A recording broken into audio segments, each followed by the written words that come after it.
buenos días a todos, bienvenidos al nuevo curso de Yo Sigo Publicando. Esta vez que estamos organizándolo desde tres universidades, desde la Politécnica de Valencia, desde la Pablo Olavide y bueno, desde nuestra plataforma de Yo Sigo aquí en la Universidad de Granada. Y bueno, voy a introducir mínimamente este curso dedicado en exclusividad al nuevo borrador de criterios de la NECA en torno a la convocatoria a la próxima convocatoria de sexenio. Y bueno, simplemente explicar un poco la dinámica que vamos a seguir. Va a ser un curso cortito porque, como habéis visto, que hemos puesto la palabra introducción al nuevo borrador. Por tanto, vamos a estar en torno a una hora y cuarto, una hora y media.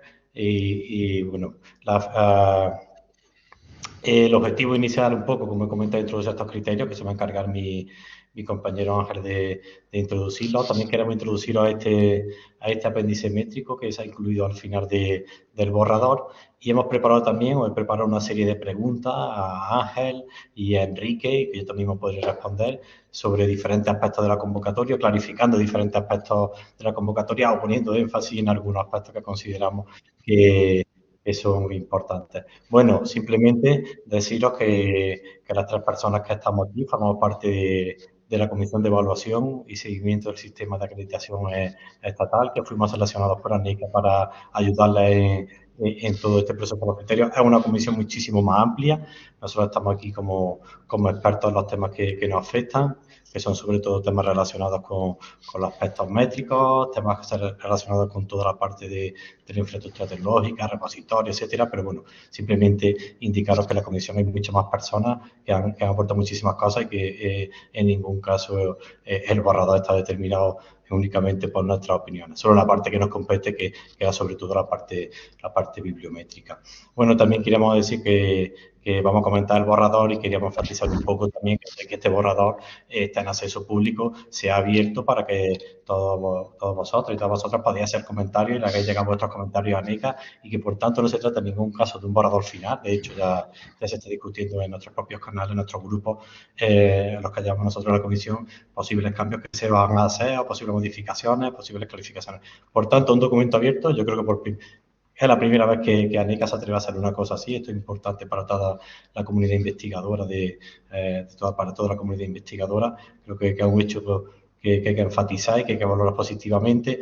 Y bueno, dentro de este proceso de transparencia hemos hecho también este curso. Yo creo que es la primera vez que miembros de comisiones de este tipo pues salen a dar un poco la cara sobre las diferentes decisiones que han podido tomar en este tipo de procesos. Normalmente ya sabéis que estas comisiones han estado, sabíamos los nombres, sabíamos las personas, pero no sabíamos por qué tomamos las decisiones o no tenéis oportunidad de interacciones con ellos. Ahora, para lo bueno y para lo malo, pues bueno, nos damos la cara un poco y bueno, y queremos participar o poner en marcha esta conversación abierta. Permitidme que os presente ya por último, antes de dar paso ya a los contenidos, a mis compañeros. Quiero presentar primero a Ángel Delgado Vázquez. Bueno, el jefe del Servicio de Soporte al Aprendizaje y la Investigación en la Universidad Pablo Olavide. Por tanto, una persona que está muy vinculada a los servicios bibliotecarios, está también muy vinculada al asesoramiento a los investigadores, conoce muy bien todas las políticas científicas españolas, conoce muy bien todas las plataformas y esto queda además muy claro porque es director de un experto que es el que tenemos la oportunidad de participar y que ha tenido mucho éxito, bueno, codirector con otras personas, relacionado con la Dirección de Servicios de Apoyo a la Investigación, Información, Datos, Evaluación y Publicación Científica. Por tanto, un experto en estos temas y además un experto en la parte sobre todo muy práctica y muy apegado al investigador y ayudarlo.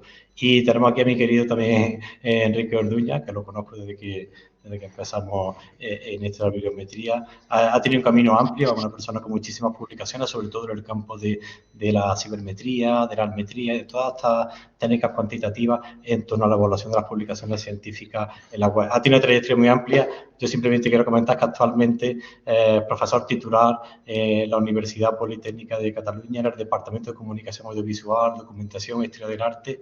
Y bueno, como he comentado, su investigación gira en torno al estudio métrico de la información, esto que llamamos informetría, y diseña y aplica modelos de análisis y evaluación en los campos de la comunicación científica, empresarial y social.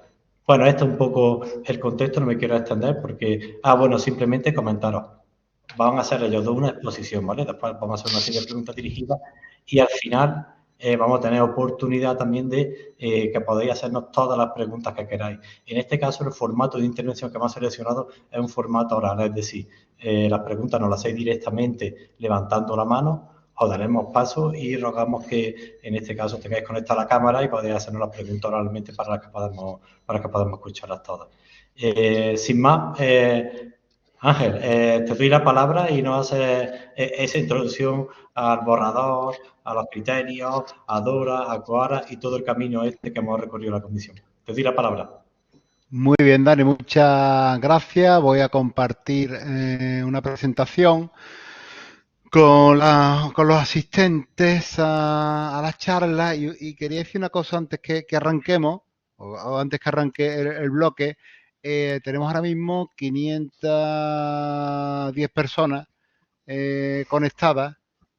Bueno, pues tenemos un problema porque es que tenemos un tope de 500. Entonces, lo digo porque hay mucha gente queriendo entrar, pero me temo que no va a poder entrar porque tenemos ese tope en la plataforma de 500 asistentes de manera sincrónica. En cualquier Vale. caso, bueno, pues que sepáis los que estáis asistiendo y lo dejamos ya también para la posteridad, para los que luego se acerquen a ver esto, que estamos grabando la sesión y que desde luego la vamos a colgar a la mayor brevedad, ¿vale? Y le vamos a dar toda la difusión que podamos para aquellas personas que se están quedando fuera. Es que estoy viendo gente queriendo entrar que no va a poder entrar y me están llegando correos electrónicos, ¿no?, de gente que quiere entrar, pero ya le aparece el mensaje de la plataforma indicando este problema, ¿vale? Entonces que sepáis que la estamos grabando con la intención efectivamente de ofrecerosla a posteriori. Dicho lo cual, vamos al lío, vamos a lo que nos interesa. ¿Por qué hemos llegado a este momento? ¿Por qué estamos en este punto? ¿De dónde surge todo esto que estamos haciendo? Pues gran parte de la culpa, entre comillas, está aquí. Es decir, en los múltiples manifiestos, declaraciones, reuniones, conversaciones, etcétera, etcétera, etcétera, que a lo largo del tiempo han ido poniendo de manifiesto que algo estábamos haciendo mal en la evaluación científica, ¿vale? Algo estaba o no estaba funcionando del todo bien en los procesos de evaluación académica y de evaluación científica que estábamos llevando a cabo, no en España, ¿vale? No solo en España, sino en todo el mundo, ¿vale? En todo lo que sería el sistema de investigación global. Nombres y siglas conocidos por todos: Dora, Leiden, Hong Kong, la carta, ¿no?, que firmaron aquí Emilio, Ernest e Ismael, etcétera, ¿vale? Y bueno, y lo último que estabais viendo ahí, ¿no?, esa noticia de Nature, ¿no?, pues anunciando esto, ¿no?, que ya había universidades en Holanda, ¿no?, que estaban dejando a un lado el impact factor, porque esto es importante, claro. ¿Qué es lo que dicen estos documentos, estas declaraciones, estas reuniones, etcétera? Entre otras cosas, no solo, entre otras cosas, que estábamos equivocando la métrica, ¿vale? O que nos estábamos equivocando utilizando una única métrica y que encima esa única métrica que estábamos utilizando pues no se adaptaba al objeto de evaluación. Bien, en Europa parece que empiezan a tomar nota de esto. La primera cosa que hacen es encargar un informe, ¿vale?, respecto de, bueno, esas métricas de nueva generación que podrían estar llamadas a sustituir o como poco a complementar, ¿vale?, el panorama métrico actual y sobre todo el panorama evaluativo actual de aquel momento, ¿vale? A renglón seguido, un segundo encargo, un segundo documento que, una vez visto que es posible contar o es posible valorar la investigación de una manera diferente, pues un segundo encargo, una segunda investigación, un segundo documento, que es el que nos encamina hacia una reforma del sistema de evaluación científica.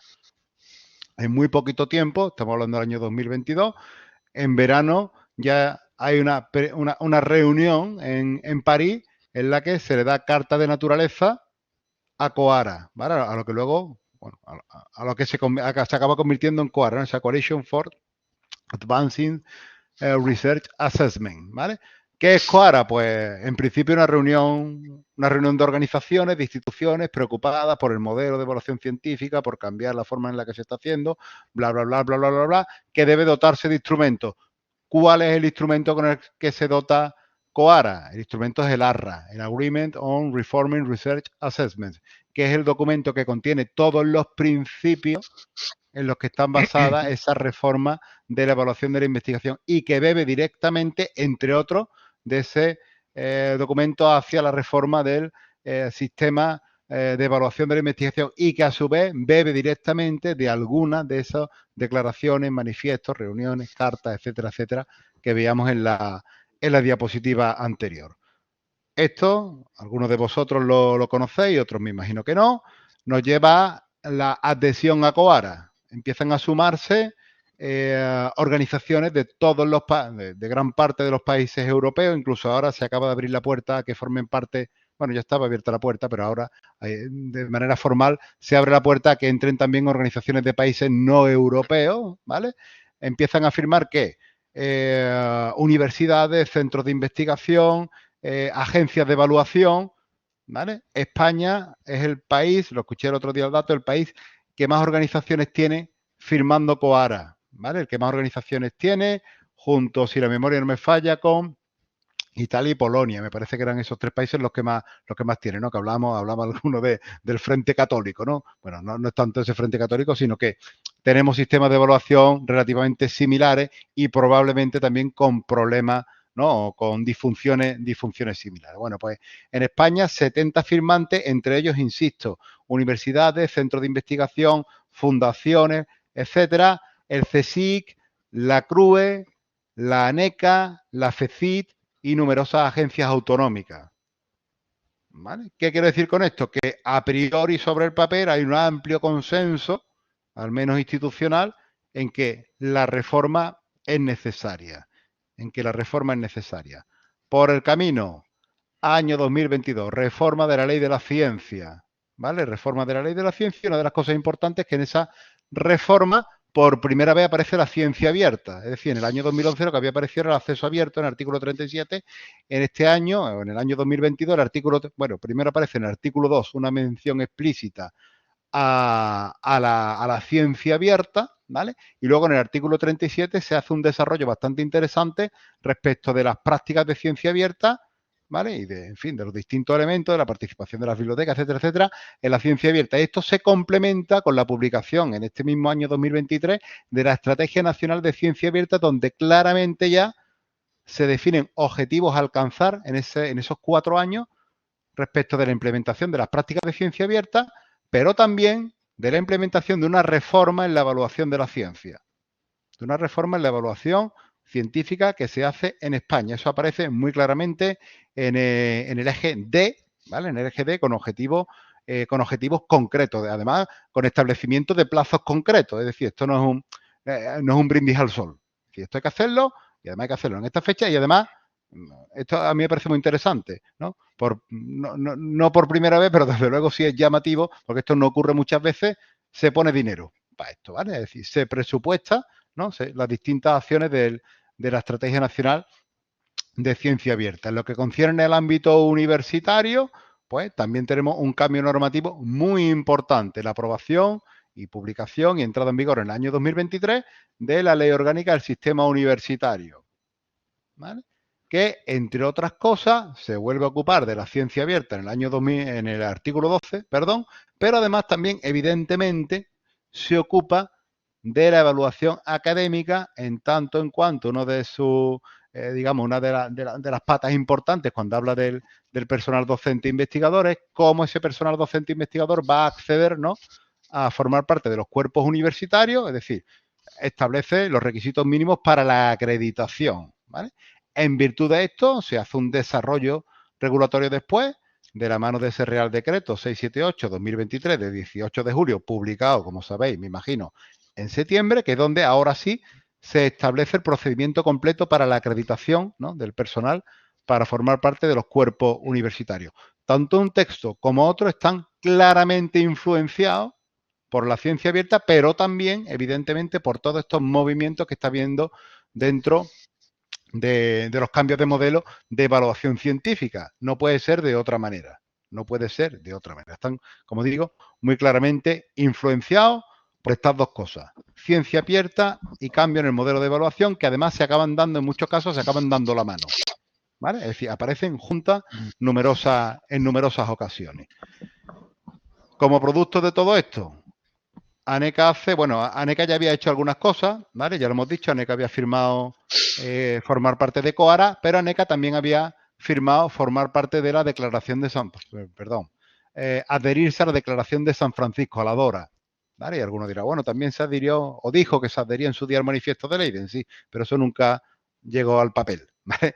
Esta es la gran diferencia ahora, es decir, que ANECA dice, hago tal y hago cual, y ahora, ¿qué es lo que estamos haciendo? Lo ponemos en el papel, ¿vale? Ponemos negro sobre blanco. Entonces, para hacer tal cosa y siguiendo además lo que marca el Real Decreto de Acreditaciones, lo primero que hace es crear una comisión de evaluación y seguimiento del sistema de acreditación estatal, ¿vale? Conformada por 8 miembros que no pertenecen a ANECA y con diferentes roles, con diferentes, digamos, trayectorias profesionales e incluso funciones profesionales para asesorar a la agencia en la elaboración de los criterios, ¿no?, que han de regir esos procesos esos procedimientos de acreditación. Por el camino, ¿qué hace ANECA? Pues, como lo vamos a reformar, porque lo tenemos que reformar y lo queremos reformar, aprovechamos y damos ya pistoletazo de salida a la reforma de la evaluación académica, de la evaluación científica, como en la convocatoria de sexenio de 2023, ¿vale? Y en virtud de esto que nos ponemos a trabajar efectivamente en la formulación de unos nuevos criterios de evaluación, al menos en la parte genérica de esos criterios de evaluación, y se introducen los primeros cambios, ¿vale?, que son los que se han transmitido, lo explicaba Daniel, los que se han transmitido en la publicación de ese borrador, que está abierto a consulta pública y a la participación de cualquier persona que, por supuesto, quiera hacer llegar sus comentarios al respecto y, evidentemente, que bienvenido será. Nosotros el viernes, creo que fue, sí, el viernes, claro, ya se nos van los días, publicamos esto de aquí, un documento que hicimos para los investigadores e investigadoras de la Pablo de Olavide, es un análisis a vuela pluma, ¿no?, de los principales cambios, ¿vale?, de los principales cambios que tiene este borrador de criterios para los sexenios de 2023. En este sentido, vamos a abrir el documento, el PDF, simplemente, ya digo, a modo de introducción o de manera introductoria, queríamos poner en evidencia algunas de las cuestiones, y soy capaz de abrirlo, algunas de las novedades que trae esta convocatoria. A ver si con el permiso del navegador y del Adobe Acrobat tenemos acceso al documento, si ya viene por ahí.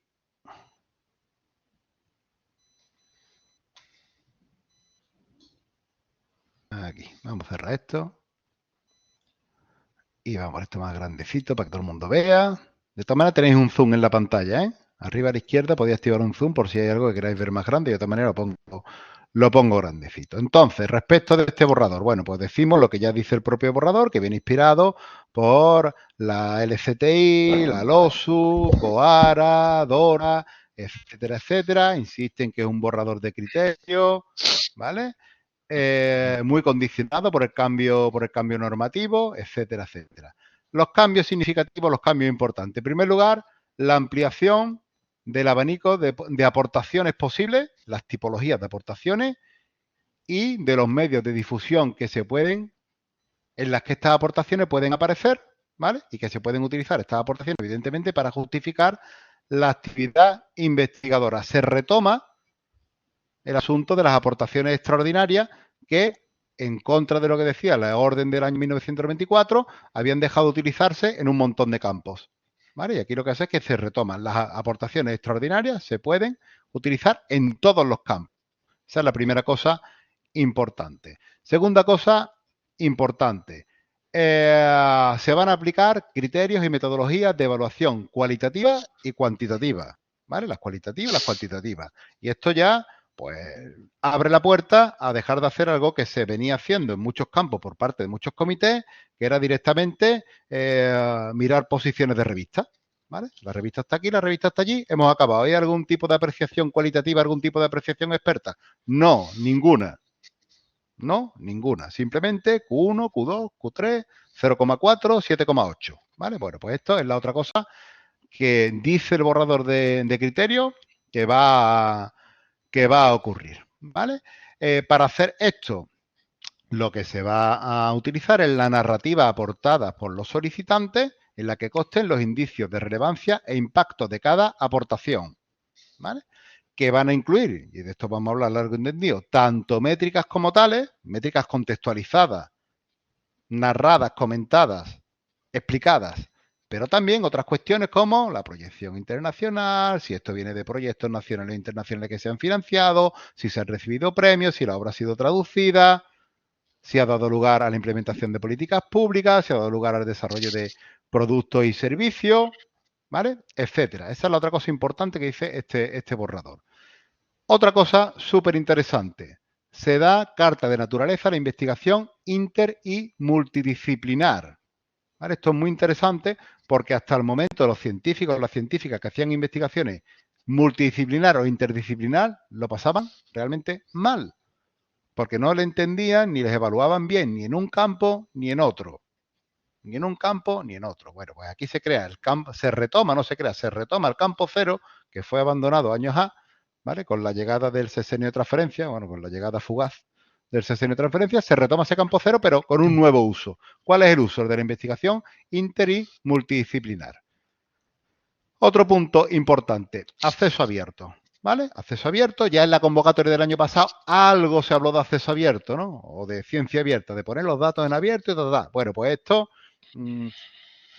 continuando con los, en fin, con los casos, iba a decir con los cambios, ¿no? Que nos vienen en el ámbito legislativo y en el ámbito del ambiente internacional de la evaluación científica, el acceso abierto entra de lleno. La ciencia abierta en realidad entra de lleno y el acceso abierto también, por supuesto. Entonces, hay ahí un párrafo que básicamente viene a decirlo a los investigadores, a las investigadoras, a los solicitantes que tienen que depositar en repositorios aquellas aportaciones que vayan a presentar. ¿Vale? Eso es lo que se les dice. Y además que también tienen que depositar los datos correspondientes a esas publicaciones. Lo que hace el borrador es reproducir lo que dice el artículo 37 de la ley, lo diré, de la ley de la ciencia y el artículo 12 de la LOSU. ¿Vale? Eso es lo que hace el borrador. Se entra en la cuestión de la multiautoría, se reproduce algo que ya se dijo en la convocatoria del año pasado para algún campo, ¿no? De utilizar la taxonomía Credit para que quede meridianamente claro quién ha hecho qué, tanto en la investigación como en la propia publicación. Otro cambio, en fin, que había pedido muchísima gente porque es un sinsentido en el mundo en el que vivimos, de publicación continua, de publicación digital. Mire usted que ya el papel se utiliza muy poco, es que se puedan utilizar las publicaciones aceptadas, pero no efectivamente empaquetadas, hablo de artículos de revista, en un número o en un volumen concreto de la revista. A veces sin paginar. Bueno, pero si es que la publicación está ahí ya, si es que la gente la está leyendo, la está utilizando, la está citando, ¿por qué no la podemos utilizar en sexenio? Bueno, pues esto se va a poder hacer también en virtud de, finalmente, cómo quede este borrador. Cambio de rumbo en la parte métrica. Se eliminan las métricas y las fuentes en los criterios específicos. ¿Vale? Ya no aparecen, como si os acordáis, en cada campo se tomará en consideración los artículos publicados en revistas presentes en la base de datos tal. Eso ha desaparecido. ¿Vale? Y ha desaparecido porque efectivamente hay una intención de que eso sea así. ¿Vale? De que sea así y sea sustituido, ¿vale? Por esa narración apoyándose en métricas, en indicadores y en fuentes de información de las que aparecen a modo de ejemplo en el apéndice, ¿vale? En el apéndice. Y este quizá es el cambio más importante, ¿vale? Porque más allá de las fuentes que aparezcan, esto es lo interesante. Se le da un peso muy importante a la valía de la aportación frente al medio en la que se difunde. Es decir, nos vamos de un escenario de Journal Level Metrics a un escenario de Article Level Metrics. ¿Vale? Esta cosa que ya estamos hartos de decir porque nos duele la boca de decirlo. ¿Vale? Bueno, pues esta cosa ya aparece o va a aparecer, según cómo vaya marchando esto, en el BOE. ¿Vale? Y lo que hacemos es esto, aportar un apéndice con una lista ilustrativa no exhaustiva de posibles métricas, fuentes y dimensiones para evidenciar el valor de cada aportación, y esto lo van a explicar luego mis compañeros muy bien, que cada candidato o candidata va a elegir para cada aportación en función de sus propios intereses y en función de lo que estime pertinente. Finalmente, nada, cosa que esto ya ha comentado Daniel, que está abierto el periodo de participación pública para comentar este borrador, para hacer aportaciones para la mejora del borrador y esto que ya hemos dicho, que se simplifican también los criterios específicos, ¿vale? Se simplifican los criterios específicos desapareciendo la mención en la mayor parte de los casos pues a todas estas herramientas, listados, indicadores, métricas, etcétera, etcétera, que al final acababan conformando esa ensalada métrica de la que yo he hablado en alguna ocasión, ¿vale? Bien, pues hecha esta presentación, como dicen en la tele, devolvemos la comunicación a los estudios centrales, y damos paso pues, a los siguientes compañeros. Muchas gracias, Ángel, por esta presentación. Yo recomiendo a todo el mundo que se haga con ese documento que ha explicado Ángel, porque viene todo perfectamente detallado y a una introducción perfecta para poder conocer un poquito qué está pasando con todo este proceso de cambio. Ahora voy a darle la palabra a Enrique Orduña, que se va a centrar especialmente ahora en ese apéndice que ahí sí hemos tenido, la verdad, algún peso, las tres personas que estamos por aquí hablando, ¿vale? Que se llama Dimensiones métricas y fuentes de bibliometría narrativa, criterios mínimos de los medios de difusión y de publicaciones. Bueno, este apéndice, yo simplemente comentar muy por encima lo que hemos intentado un poco. Claro, se ha quitado el factor de impacto, se han introducido dos factores nuevos muy importantes, que se elimina, digamos, o se le da menos peso a la métrica basada en la revista y además se introduce todo el tema de ciencia abierta. Eso había que articularlo de una manera. Todos los indicadores que se presentan, todas las métricas que presentamos no tienen carácter vinculante ni todas las fuentes, sino que son una serie de pistas, una serie de herramientas que os damos para ver por dónde podéis o con qué narrativa podéis jugar. He indicado un poco con el tema que hablamos de bibliometría aquí narrativa, porque ahora lo va a explicar también Enrique, pero queremos enfatizarlo muy bien. Esto de la bibliometría narrativa tiene que ver con una de las herramientas principales que se utilizan en este nuevo modelo evaluativo, son los currículums narrativos, que ya mismo todo el mundo vamos a tener que manejar para proyectos de investigación, para convocatorias de todo tipo, ¿vale? Por tanto, no es una cosa que nos hayamos sacado de la manga, ni que hayamos inventado, sino un concepto que hemos articulado en torno a conceptos ya preexistentes. Y bueno, decir que esta parada un poco lo que intenta es dar cuál es el panorama actual que hay de métricas, sobre todo métricas a nivel de artículos, ¿vale? Qué tipo de narrativa puede construir, de citación, de impacto social, y también explicar un poco a través de una tabla cuáles son las diferentes métricas, fuentes, evidencias que podéis presentar en vuestras aportaciones. Solo un inciso más y le doy ya la palabra a Enrique. Todas las fuentes, todos los indicadores que ponemos son de carácter ilustrativo. Es decir, no hay que presentar todos esos indicadores a la convocatoria. Son ilustrativos, por tanto, no están todos los que son, ni son todos los que están. Es ilustrativo. ¿Vale? Bueno, y sin más, ahora lo va a explicar Enrique perfectamente este borrador y después tengo algunas preguntas también que hacerle a ellos para que sigan enfatizando en algunos aspectos. Enrique va a proceder a explicar un poco cuál es la filosofía que subyace en esta petición. Enrique, te doy la palabra. Pues voy a compartir la pantalla y me decís si. Ahí. Ahí la vemos. Perfecto, ya. se puede ver, ¿verdad? Perfecto. Gracias, Dani, por la introducción, y además ya creo que has contado un montón de cosas que son súper importantes para lo que vamos a ver, especialmente para la tabla de indicadores y de métricas que aparece al final y que ha generado así, ¿no? Como ese revuelo, ¿no? de las métricas, de las fuentes que aparecen, que no aparecen, etcétera.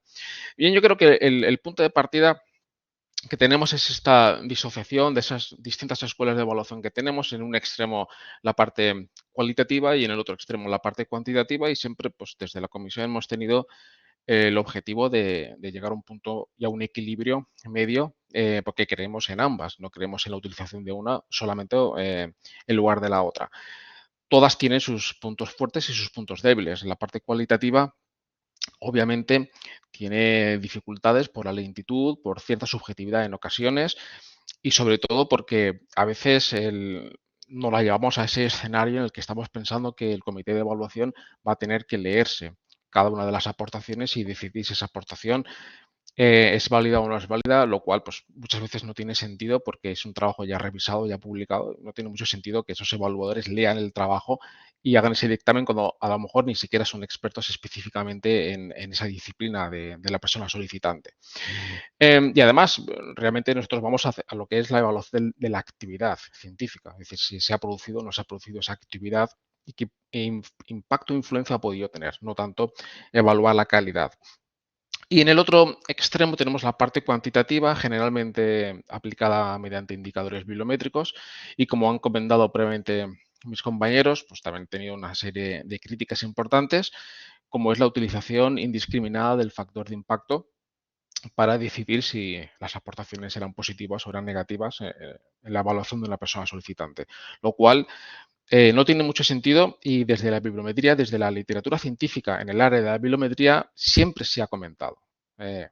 Obviamente ha habido discusiones, hay gente que está más a favor o en contra, pero de forma más o menos unánime, la utilización del factor de impacto para efectos evaluativos de una persona siempre ha sido denunciada como una práctica incompleta e imprecisa, porque el factor de impacto está midiendo otras cosas. Entonces, con esa disyuntiva, pues partimos, ¿no? a trabajar y en este borrador, que insisto que es un borrador, y pues yo complemento lo que ha dicho Dani y Ángel, que por primera vez se somete, ¿no? a escrutinio público para que pueda ser discutida y recibir aportaciones de la gente. Yo creo que es algo muy, muy importante.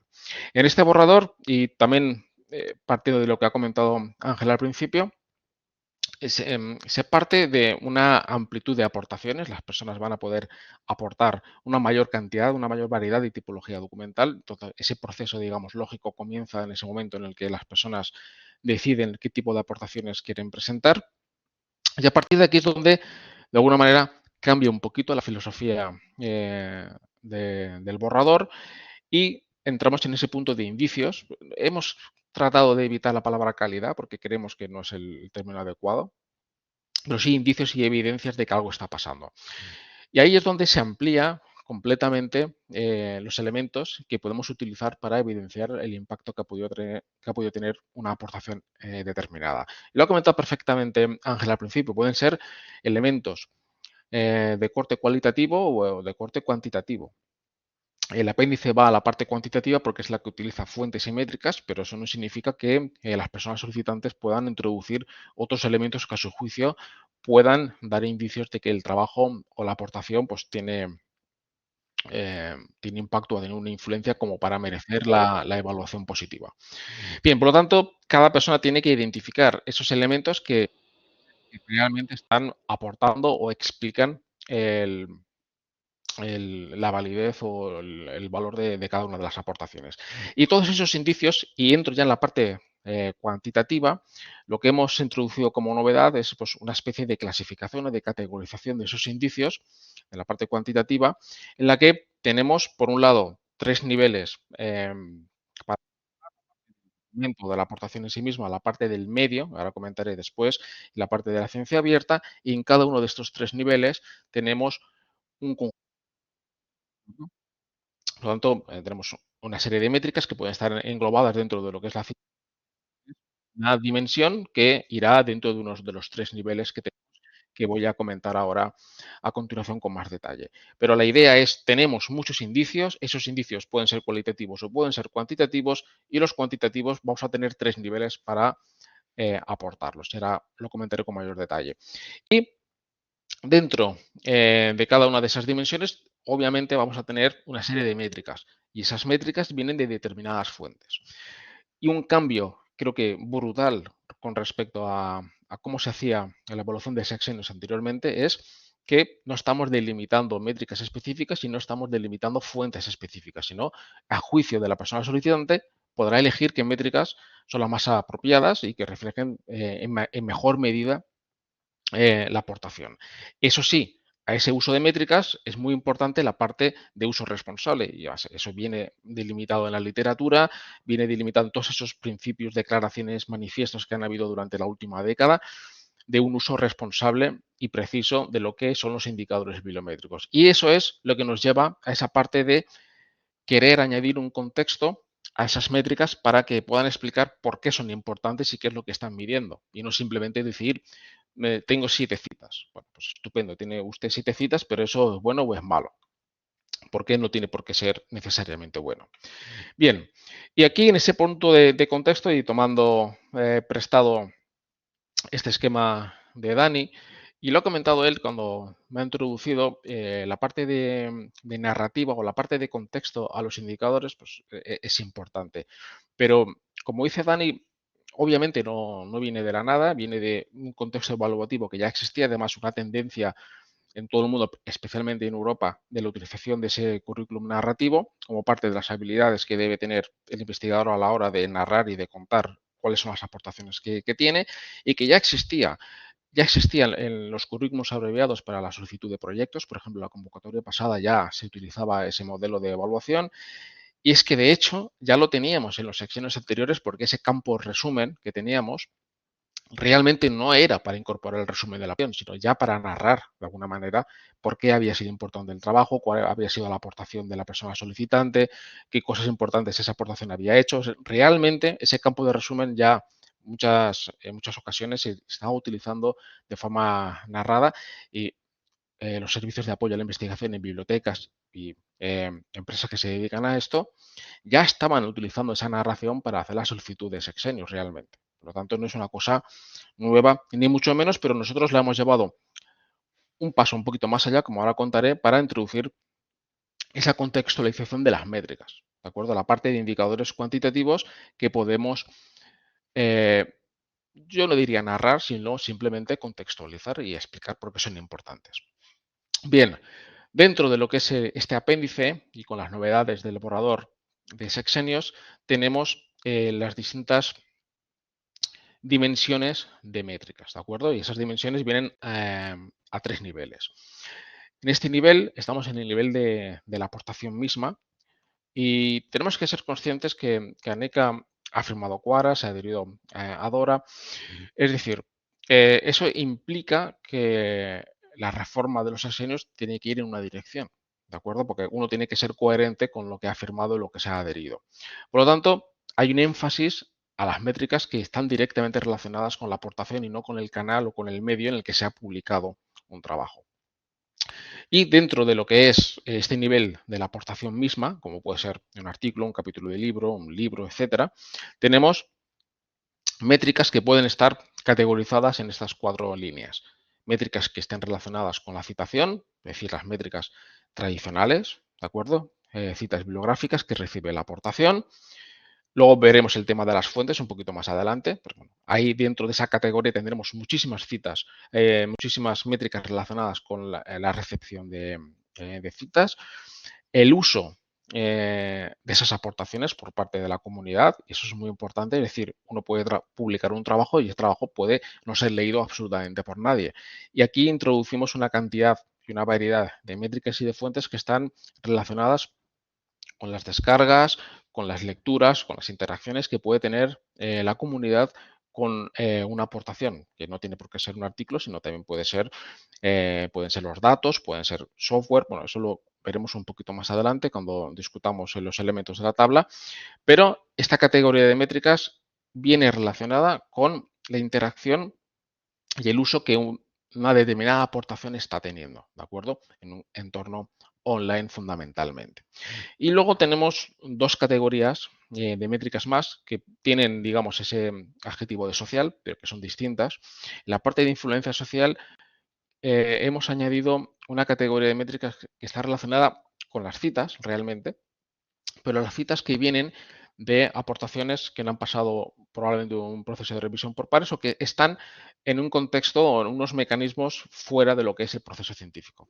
Ahí tenemos citas que pueden provenir de guías clínicas, citas que pueden provenir de noticias publicadas en medios de comunicación prestigiosos, citas que pueden venir de guías de políticas públicas y que denotan de alguna forma que ese trabajo ha trascendido lo que es el impacto dentro de la comunidad científica y ha salido fuera de la comunidad científica, está llegando a la sociedad. Y por lo tanto, antes era difícil o más difícil utilizar y valorar esas aportaciones, y ahora pues va a ser valorable, lo cual para muchísimas disciplinas y para muchísimos tipos de trabajo pues va a favorecer la forma en la que estamos evaluándolos. Entonces, influencia social vienen por ese punto de recibir citas y menciones desde documentos relevantes, importantes, pero que no son necesariamente trabajos científicos. Y finalmente viene toda una categoría de métricas que está relacionada con las plataformas de redes sociales, especialmente las redes sociales especializadas y científicas, y que denotan de alguna forma la influencia que ha podido tener una determinada aportación en el mundo online, contando obviamente pues el tipo de métricas tipo el número de retweets, número de comparticiones, likes, etcétera, etcétera. Pero no quiero que esto se banalice, es decir, no significa que una aportación puesta en una plataforma de redes sociales que reciba X interacciones o X engagement, eso necesariamente hace que ese trabajo esté aprobado, que sea positivo. Es una evidencia más que se aporta para indicar que ese trabajo pues, ha tenido una cierta relevancia. Ninguna de las categorías de métricas, ninguna de las métricas es necesariamente más importante que la otra, y eso es algo que tiene que quedar claramente reflejado. Es decir, hay distintos itinerarios y distintas formas en las que una determinada aportación puede ser evidenciada. ¿De acuerdo? Y eso simplemente ampliar el abanico para que las personas, especialmente en ciertas áreas y ciertas disciplinas, en las que nunca llegarían a tener citas, pero sí han tenido una evidencia de impacto, puedan demostrarlo. Bien, por lo tanto, a nivel de la aportación, a nivel del documento. Lo que comentaban mis colegas como Article Level Metrics, a mí me gusta más llamarlo public. Artículo parece que estamos hablando solamente de artículos, y no estamos hablando solamente de artículos, sino de cualquier tipología que estemos. Bien, en la segunda dimensión es a nivel del canal o del medio en el que la aportación se está difundiendo. Es decir, no es que hayamos eliminado el factor de impacto, ni hayamos eliminado el SJR, ni hayamos eliminado nada de esto. Fundamentalmente es que deja de ser determinante en el proceso de evaluación. Eso es lo que es importante. Es una métrica más que se puede aportar, que puede valorarse, pero que en ningún momento el hecho de tenerla necesariamente y de forma exclusiva va a hacer que eso sea necesariamente una evaluación positiva. Por lo tanto, es una métrica más, una evidencia más que se puede aportar. Y aquí tenemos, digamos, dos categorías o conjuntos de métricas, unas relacionadas con el impacto, que es lo que conocemos, el factor de impacto, el SJR, el set score y todo tipo de métricas que estén relacionadas con el impacto de las revistas o de los canales. Y por otra parte, un conjunto de métricas que está relacionado con la calidad del proceso editorial de esas revistas y de esas editoriales, ¿de acuerdo? Como sellos de calidad, por ejemplo, ¿de acuerdo? Para temas de monografías. Por lo tanto, ahí las personas que someten sus trabajos a evaluación podrán decidir, si lo consideran adecuado, incorporar estas métricas en el informe que presenten. Bien, y finalmente otra novedad es la inclusión de un conjunto de métricas que estén relacionadas con la apertura y con el acceso abierto y la ciencia abierta. Y aquí hemos, de alguna manera, clasificado estas métricas en tres grandes áreas. La parte de depósito, que implica, como han dicho mis compañeros, registrar, depositar en repositorios institucionales, temáticos, o bien, no solamente para restringirlo en repositorios, sino también en revistas Diamante, en las aportaciones, ¿de acuerdo? Para que estén en acceso abierto. Creemos que es un elemento fundamental y que se alinea con lo que ANECA ha afirmado, ¿de acuerdo? Por lo tanto, era indispensable que en la parte de acceso estuviese en la reforma. Aparte de lo que es el depósito de las aportaciones en abierto, hay dos elementos nuevos, que es, por un lado, la compartición de material y la participación ciudadana, ciencia ciudadana, etc. La parte de compartición quiero detenerme un poquito, porque está muy relacionado también con el tipo de aportaciones que se pueden enviar, aunque hay obviamente diferencias por los campos, por cada uno de los campos. Y viene de alguna manera en relación a lo que es la ciencia moderna y cómo se publica y se difunde la investigación hoy día, que no tiene nada que ver como se hacía hace 20 años. Por lo tanto, en muchísimas disciplinas y en muchos campos, aparte de que el trabajo sea más multidisciplinar y con más personas involucradas, la cantidad de documentación, de información, de datos que se generan en torno a un proyecto es muy grande. Y por lo tanto, compartir todo eso y compartirlo en abierto es fundamental. Y eso es un poco lo que quiere compensar o valorar en este nuevo borrador. Pues, por ejemplo, un trabajo puede tener un dataset en el que se incluya pues un montón de información de datos brutos que no han podido ser utilizados todos en una publicación, pero quedan disponibles para que la gente pueda verlos, pueda ver si realmente el trabajo tiene una corrección, es válido, es decir, hay una parte de transparencia y también una parte de replicabilidad, de que la gente pueda replicar los trabajos para comprobar su corrección o incluso reutilizar ese material para otras publicaciones que puedan venir después. Y eso está obviamente entroncado con la filosofía de la ciencia abierta que está dentro del plan de ciencia abierta. Por lo tanto, hay que valorar esos elementos y obviamente podemos tener métricas o podemos tener elementos para valorar la calidad de esos datasets, como son los principios FAIR y otros criterios que se puedan aportar para evidenciar que esas aportaciones tienen una calidad y están siendo utilizadas. Es decir, estas aportaciones a su vez pueden tener métricas de uso o métricas de influencia social, porque van a tener su registro, pueden tener su DOI, pueden tener su handle, pueden tener su identificador y por lo tanto monitorizar el impacto que estos elementos pueden tener. Y además, no solo como acompañante de artículos, en otras ocasiones esos materiales complementarios puede ser la aportación en sí misma que que la persona solicitante esté aportando, ¿de acuerdo? Esos datos o ese software que haya elaborado como parte de un proyecto científico. Y luego tenemos finalmente una serie de métricas que están relacionadas con la participación ciudadana en los trabajos, para abrazar de alguna forma un poquito los pilares de la ciencia abierta dentro de esta reforma. Bien, como digo, son elementos que se pueden incorporar, pero que en ningún caso implican un itinerario único y exclusivo para poder alcanzar la evaluación positiva. Es decir, lo que hacemos es ampliar las posibilidades.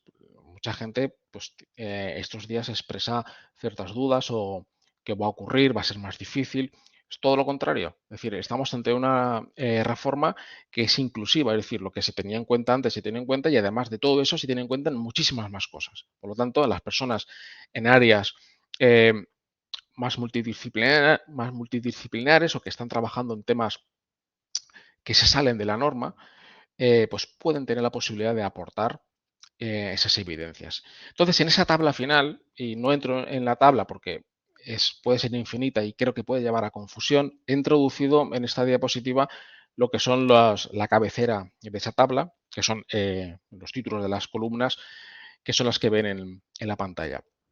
Bien, y como ha dicho Dani, y lo voy a volver a repetir porque es muy importante, esa tabla es ilustrativa. Esa tabla significa simplemente ejemplos de cosas que las personas solicitantes pueden aportar.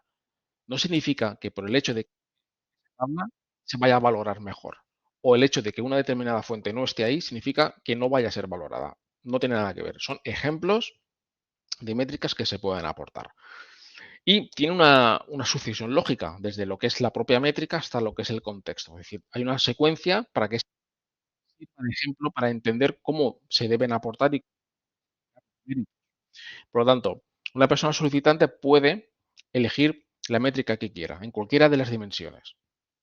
Y esa métrica, obviamente, y siguiendo los principios que hemos dicho con anterioridad, pues mejor que si son métricas en el de aportación y si son métricas normalizadas. Por ejemplo, si estamos midiendo citas, pues siempre va a ser más preciso y va a ser aconsejable pues, utilizar indicadores normalizados de citas en lugar de citas brutas como he recibido 40 citas. Se puede utilizar, pero siempre va a ser mejor ir hacia las métricas normalizadas porque es lo que la literatura nos está diciendo. Las dimensiones, no hay ninguna que digamos, esta es la importante y las demás son complementarias. Todas las dimensiones aportan, todas las dimensiones pueden ser utilizadas y tenemos distintos itinerarios para poder llegar a esa evaluación. Por lo tanto, no hay ninguna que sea especialmente obligatoria para poder cumplir. Lo mismo con el nivel, pero obviamente, y siendo coherente con lo dicho anteriormente, aquellas métricas que estén a nivel de la aportación, pues tienen una importancia especial, obviamente. más que las métricas que estén a nivel del medio. Pues tendrán un valor menor que las métricas en el de la aportación, porque es a lo que vamos en el proceso de cambio y de reforma. Bien, y luego el resto de elementos, alcance, evidencia, es un camino que seguimos para que se entienda bien la métrica que estamos utilizando. Y eso nos va a llevar a esa parte de contexto o bibliometría narrativa que utilizamos. Es decir, tenemos que entender qué métrica estamos utilizando para evidenciar qué cosa. Es decir, yo puedo decir que me han citado 40 veces, pero ¿eso qué implica? ¿Qué mide? ¿Qué significa? Entonces, tenemos ese pequeño camino que creo que es ilustrativo y ayuda a que las personas solicitantes entiendan cómo aportar la información. Por lo tanto, el alcance simplemente es una especie de definición de la métrica para que se entienda qué es lo que se está midiendo, pero esa evidencia ayuda a entender, como pone aquí, qué es lo que indica y por lo tanto esto indica es el indicador cuando transformamos la métrica en un indicador de algo. Por lo tanto, es importante que pasemos de las 40 citas a entender que la cita está hablando de impacto científico y que ese impacto científico denota ciertas cosas. Esas métricas van a poder obtenerse de múltiples fuentes. Y hemos puesto un listado y quiero remarcar muy especialmente, ese listado no es una lista de fuentes preferentes. Puede haber fuentes que no estén en ese listado para una métrica concreta, como puede ser las métricas, las citas recibidas, pero esa fuente podría ser perfectamente aportada y valorada suficientemente si esa fuente pues, tiene unos criterios de calidad, ¿de acuerdo? Formales. Por lo tanto, son ejemplos de fuentes que se pueden aportar y hemos hecho un énfasis en introducir algunas fuentes, tanto cerradas como especialmente fuentes abiertas, para que se entienda que hay una multiplicidad de fuentes existentes que pueden ser utilizadas por las personas solicitantes. En el caso de que la fuente sea una revista, hay un apéndice de criterios formales de las revistas que luego, si tenemos tiempo, podemos comprobar que es importante quizá en el turno de las preguntas. Y llegamos a la parte de contexto que quizá está dando un poco de miedo a la gente. Y no se trata de hacer literatura, no se trata de ningún realismo mágico. Aquí lo que se trata es de explicar por qué es importante que te hayan citado 40 veces.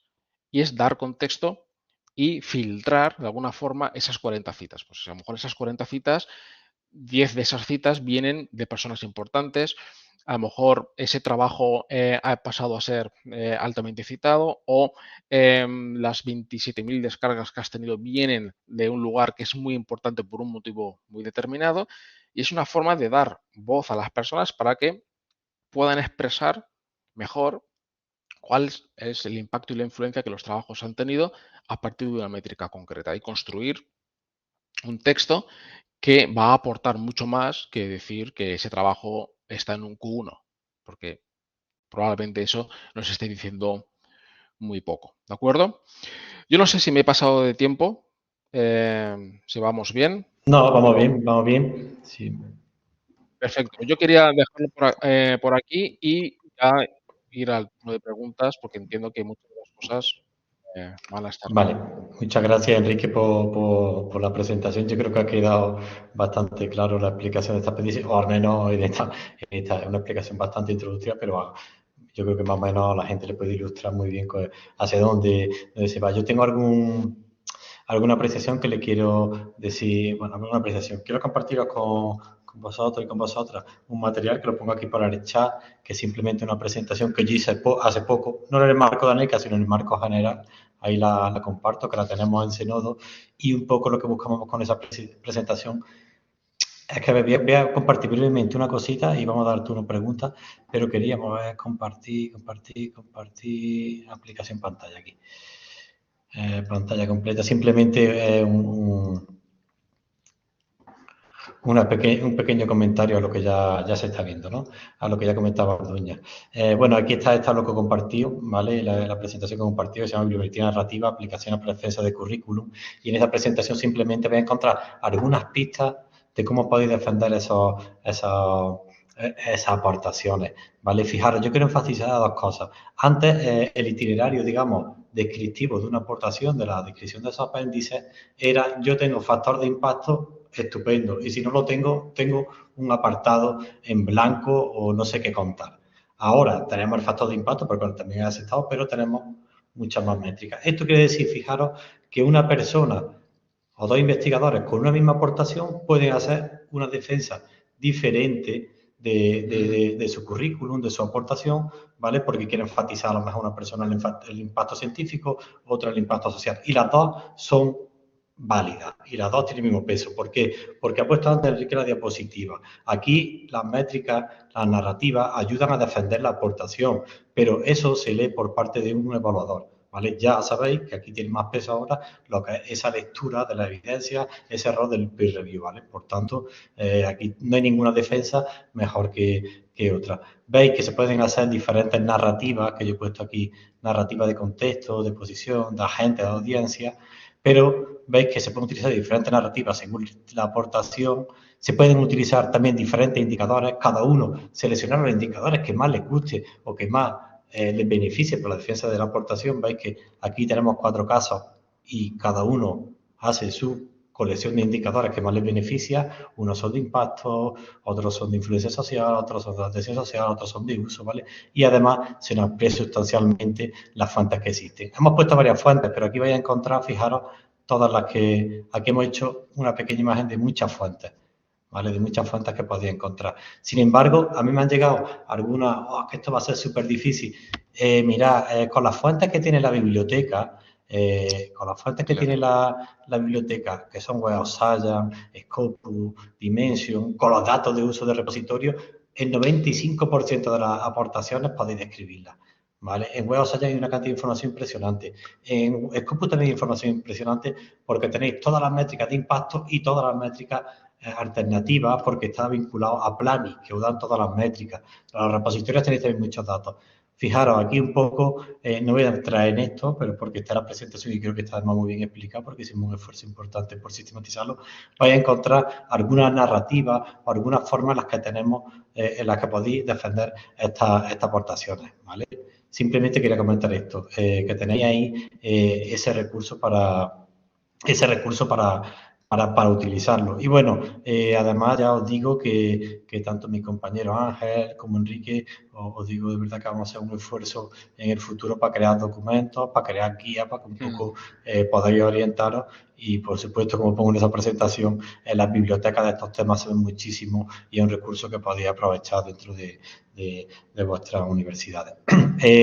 Más cosas. Bueno, vamos a pasar ahora una serie de preguntas que tengo aquí preparadas para Ángel, para Enrique. Son las 1:30. Lo voy a pasar muy rápido, Ángel, lo voy a pasar muy rápido, Enrique. Voy a seleccionar aquellas que me gusten un poquito más, aquellas que creo que hay que enfatizar más, y yo creo que también es importante que escuchemos a la gente del público por si tiene algún comentario. Pero bueno, voy a empezar con una pregunta para Ángel, una pregunta relacionada con las publicaciones, el acceso abierto, porque creo que esto tiene que quedar muy claro, creo que se tiene que enfatizar cuál es el papel de las publicaciones en acceso abierto, cuál es el papel de las publicaciones en acceso abierto en el nuevo contexto. Y además, Ángel, cómo se incentiva y valora el depósito de publicaciones científicas, ¿vale? Yo creo que esto ha generado, bueno, es uno de los aspectos más importantes y yo creo que es fundamental, que es toda la contribución que hacemos al acceso abierto, cómo se va a ver reflejado. ¿Nos puede dar un poquito más de pistas al respecto? Sí, bueno, hay que tomar en consideración esto que venimos diciendo, es decir, esta convocatoria de sexenios es una primera convocatoria hacia el cambio.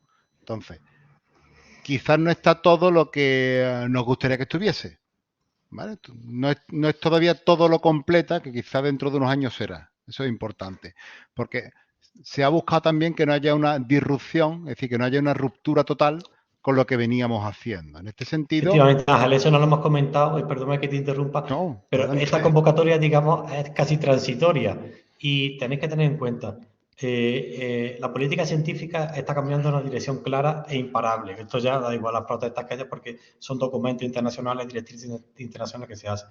Y va a haber un periodo en el que los que estamos contribuyendo a esta reforma hemos tenido que combinar el antiguo modelo evaluativo con el nuevo modelo evaluativo.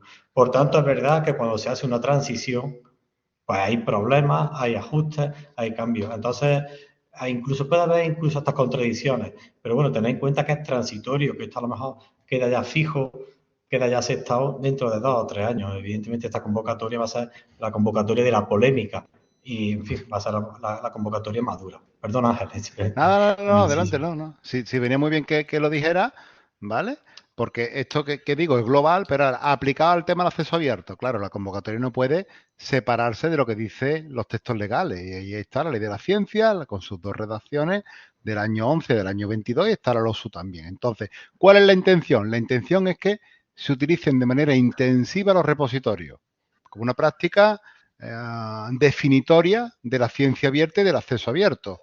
Para que la investigación quede abierta, se tienen que utilizar los repositorios. Entonces, ¿con qué grado de intensidad? Con el que corresponda según el momento de publicación, a tenor de los textos legales. Es decir, hay una obligatoriedad en el texto del año 2011 para las investigaciones con fondos financiadas con fondos públicos, que había además un lapso de tiempo de 12 meses para llevar a cabo el depósito de los artículos de revista, ¿vale? Que hasta el año 22 quedan exentos el resto de tipologías documentales.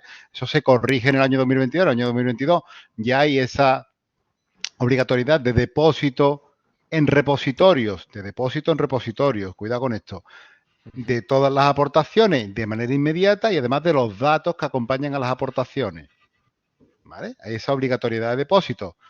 En abierto, bueno, pues eso es lo que tenemos que hablar. Eso tiene que quedar meridianamente claro en la versión definitiva que salga de sexenios, ¿vale? En el borrador parece que no queda del todo claro. Bueno, pues ya están llegando, como bien dice Daniel, tanto a nosotros mismos como a la propia NECA, ya están llegando pues propuestas de reformulación de este apartado en ese sentido para que todo el mundo tenga claro qué es lo que tiene que hacer. Ahí, papel fundamental de las bibliotecas. Papel fundamental, porque vamos a tener que trabajar para posibilitar que investigadores e investigadoras puedan hacer ese depósito de las aportaciones y para controlar, bueno, pues los temas relacionados con versiones a depositar, licencias, embargo, etcétera, etcétera. Tendremos que estar muy, muy encima de ese asunto.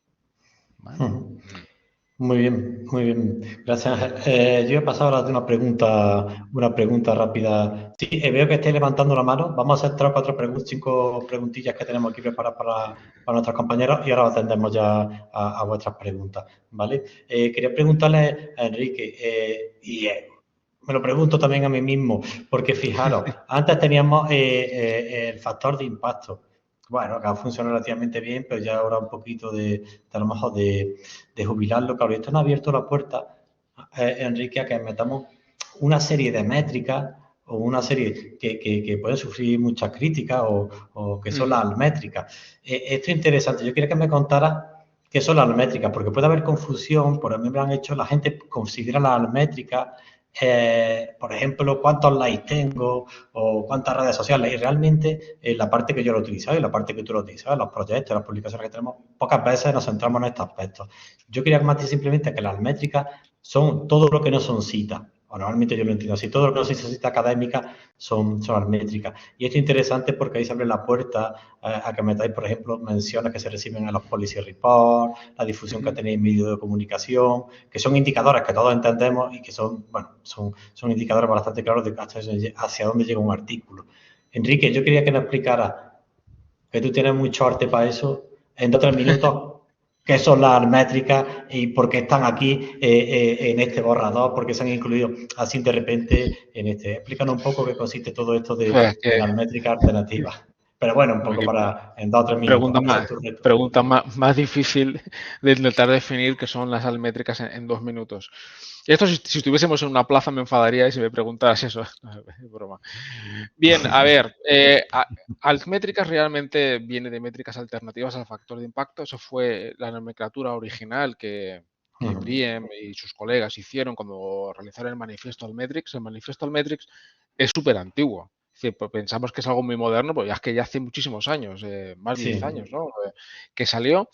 Y de hecho, cuando sale ya no era algo especialmente nuevo, ya había muchas métricas y muchas fuentes que existían y que se estaban utilizando con anterioridad, ¿no? Ya hablo también pues, de los enlaces, ¿no? Que se utilizaban anteriormente, las descargas, el proyecto Mesur, que ya se ha olvidado, pero fue creo que un proyecto muy importante en su momento. Venían a decir que el factor de impacto medía ciertas cosas y había muchas evidencias de impacto que no quedaban reflejadas en una métrica que se basaba en un promedio de citas esperado de un trabajo que hubiese publicado en una revista. Las críticas al factor de impacto han sido muy numerosas, están en la literatura.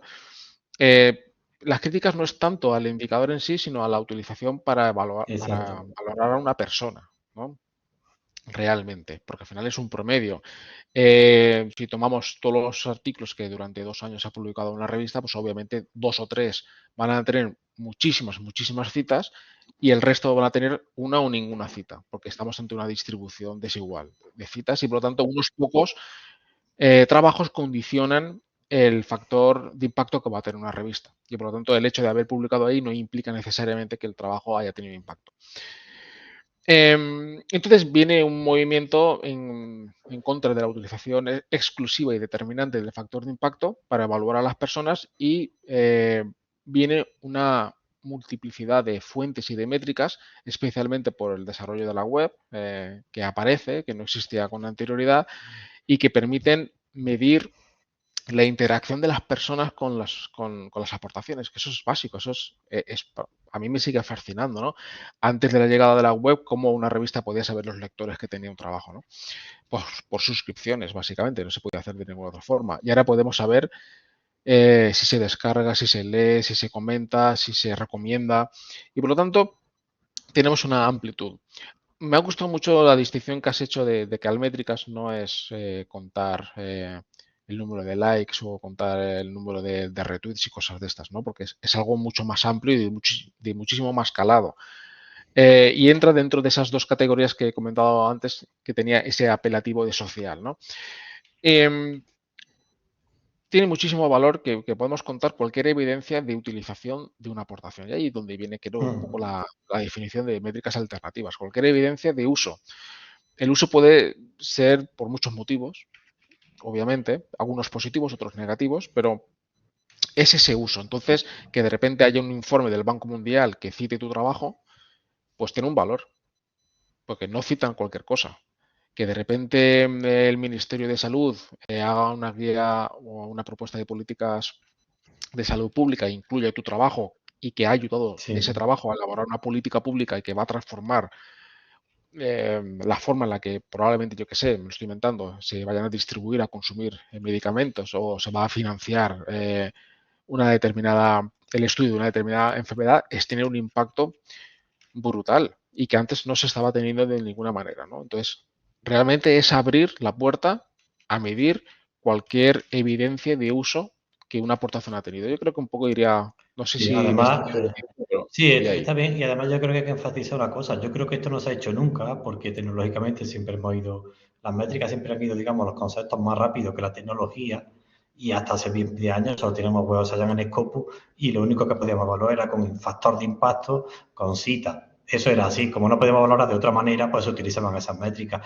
Yo creo que ahora la tecnología está tan avanzada, hay tantos indicios, evidencias que recoger por internet que son fácilmente recopilables, sea experto o no sea, que bueno, era la ocasión de abrir todo este tipo de métricas. Bueno, vamos a ir concluyendo este apartado de charla. Estoy modulando un poco el tiempo porque no quiero alargarnos, pero sí quiero antes una última pregunta aquí a nuestro compañero Ángel. Es una pregunta que tiene que ver mucho con todo el tema anterior, pero también con todo el tema bibliotecario. Yo quiero enfatizar una cosa. Las métricas, a partir de ahora, hay una cosa que nosotros llamamos en nuestro entorno la bean counting, es decir, el conteo básico, 10, 20, eso no tiene sentido. A mí me da igual, ya lo comentó algún compañero, si Ángel o Enrique, me da igual que tenga 50 citas, porque si son 50 autocitas, me da igual que sean 50. O si son 50 citas de tus compañeros de trabajo, pues tampoco me indican sobre el impacto. Aquí contextualizamos, y la contextualización es donde entra la narración. Es decir, yo tengo 50 citas de tales personas, de tales universidades, o más he citado tal institución, ha mencionado mi trabajo. Entonces, ese contexto y esa narración es importante, pero ese contexto y esa narración habrá que hacerla conforme una regla. Por ejemplo, que sean verificables, que tengan números. ¿Nos puedes contar, Ángel, un poco esto? ¿Qué herramientas tiene el investigador y la investigadora para que esas métricas, el evaluador, tenga confianza en ellas?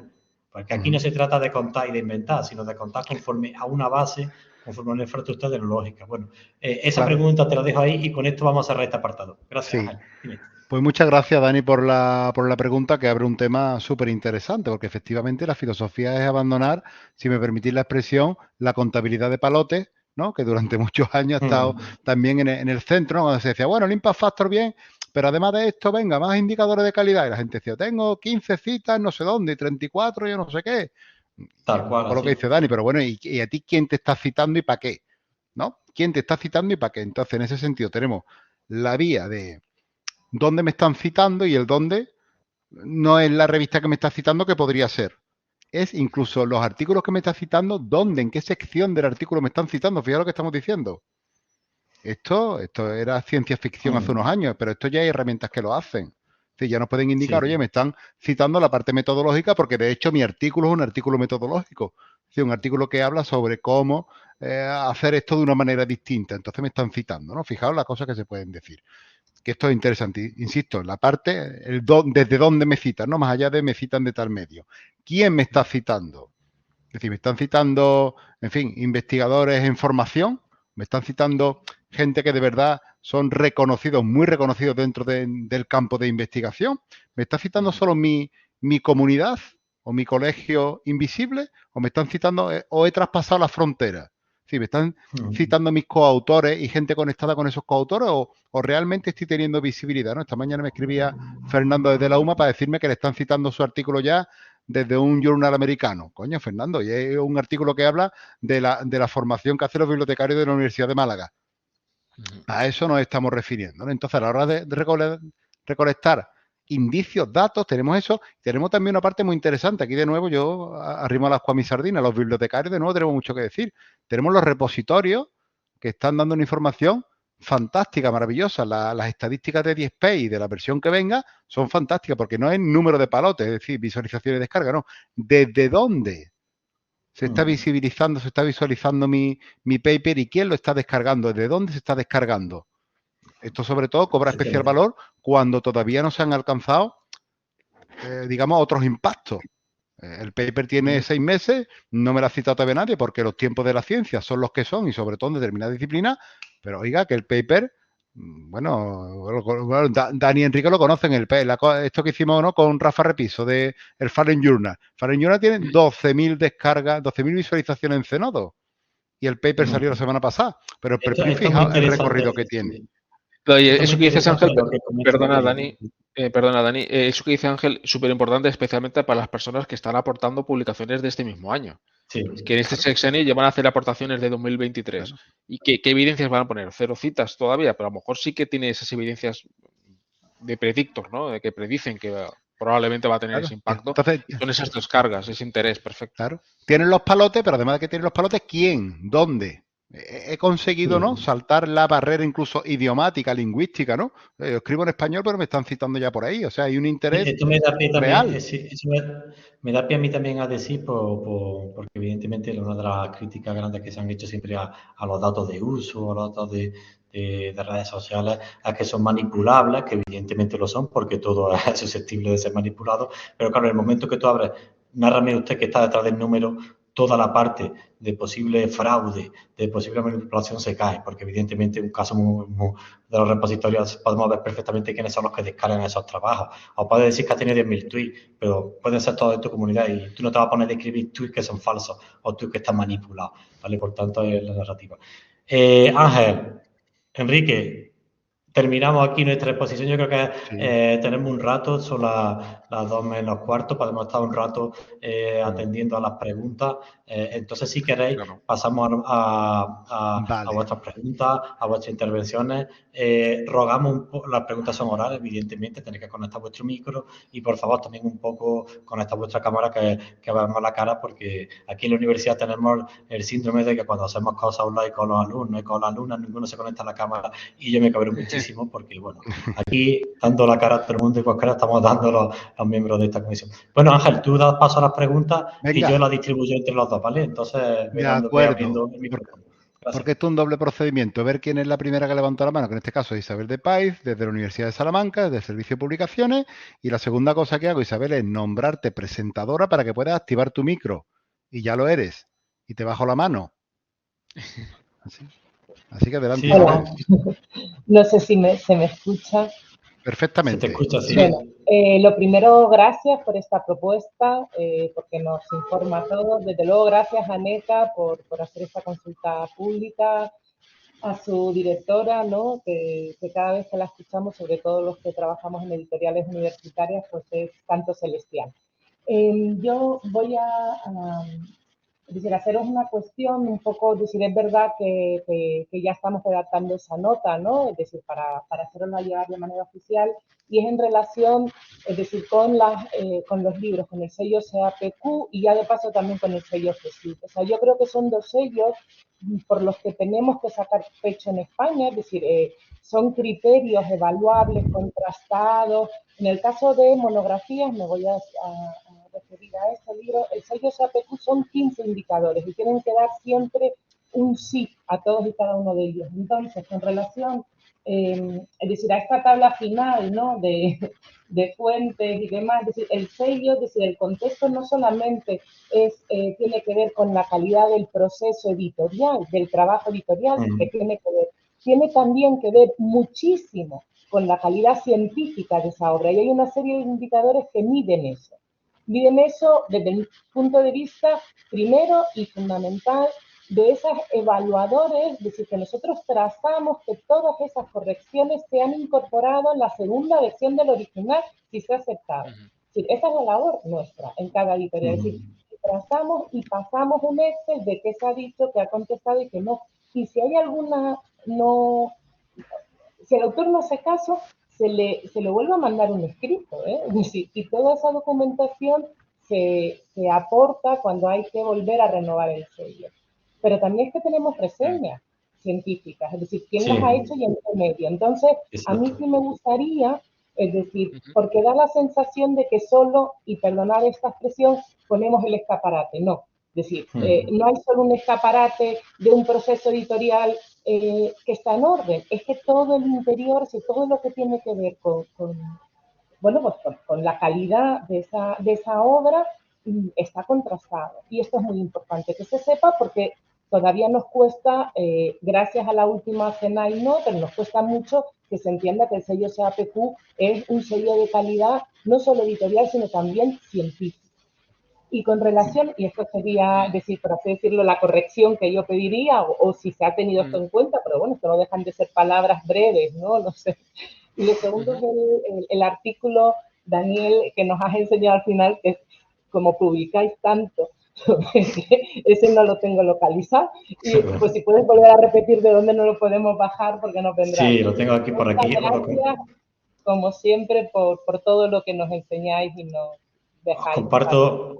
Bueno, y Isabel, tú nos has hecho una pregunta, has hecho una intervención que yo creo que además es muy pertinente, sí, porque volvemos a insistir. Yo creo que va a haber una cosa con los nuevos criterios, y hay un efecto perverso del sistema, sobre todo con la publicación de libros, con la publicación de capítulos, y yo creo que otra vez el sistema va a traer o va a revalorar positivamente la publicación de libros, y sobre todo va a poner en evidencia todas las cosas que se han hecho en relación a los sellos de calidad, que yo creo que en los criterios están claros que se van a considerar y se van a tener en cuenta.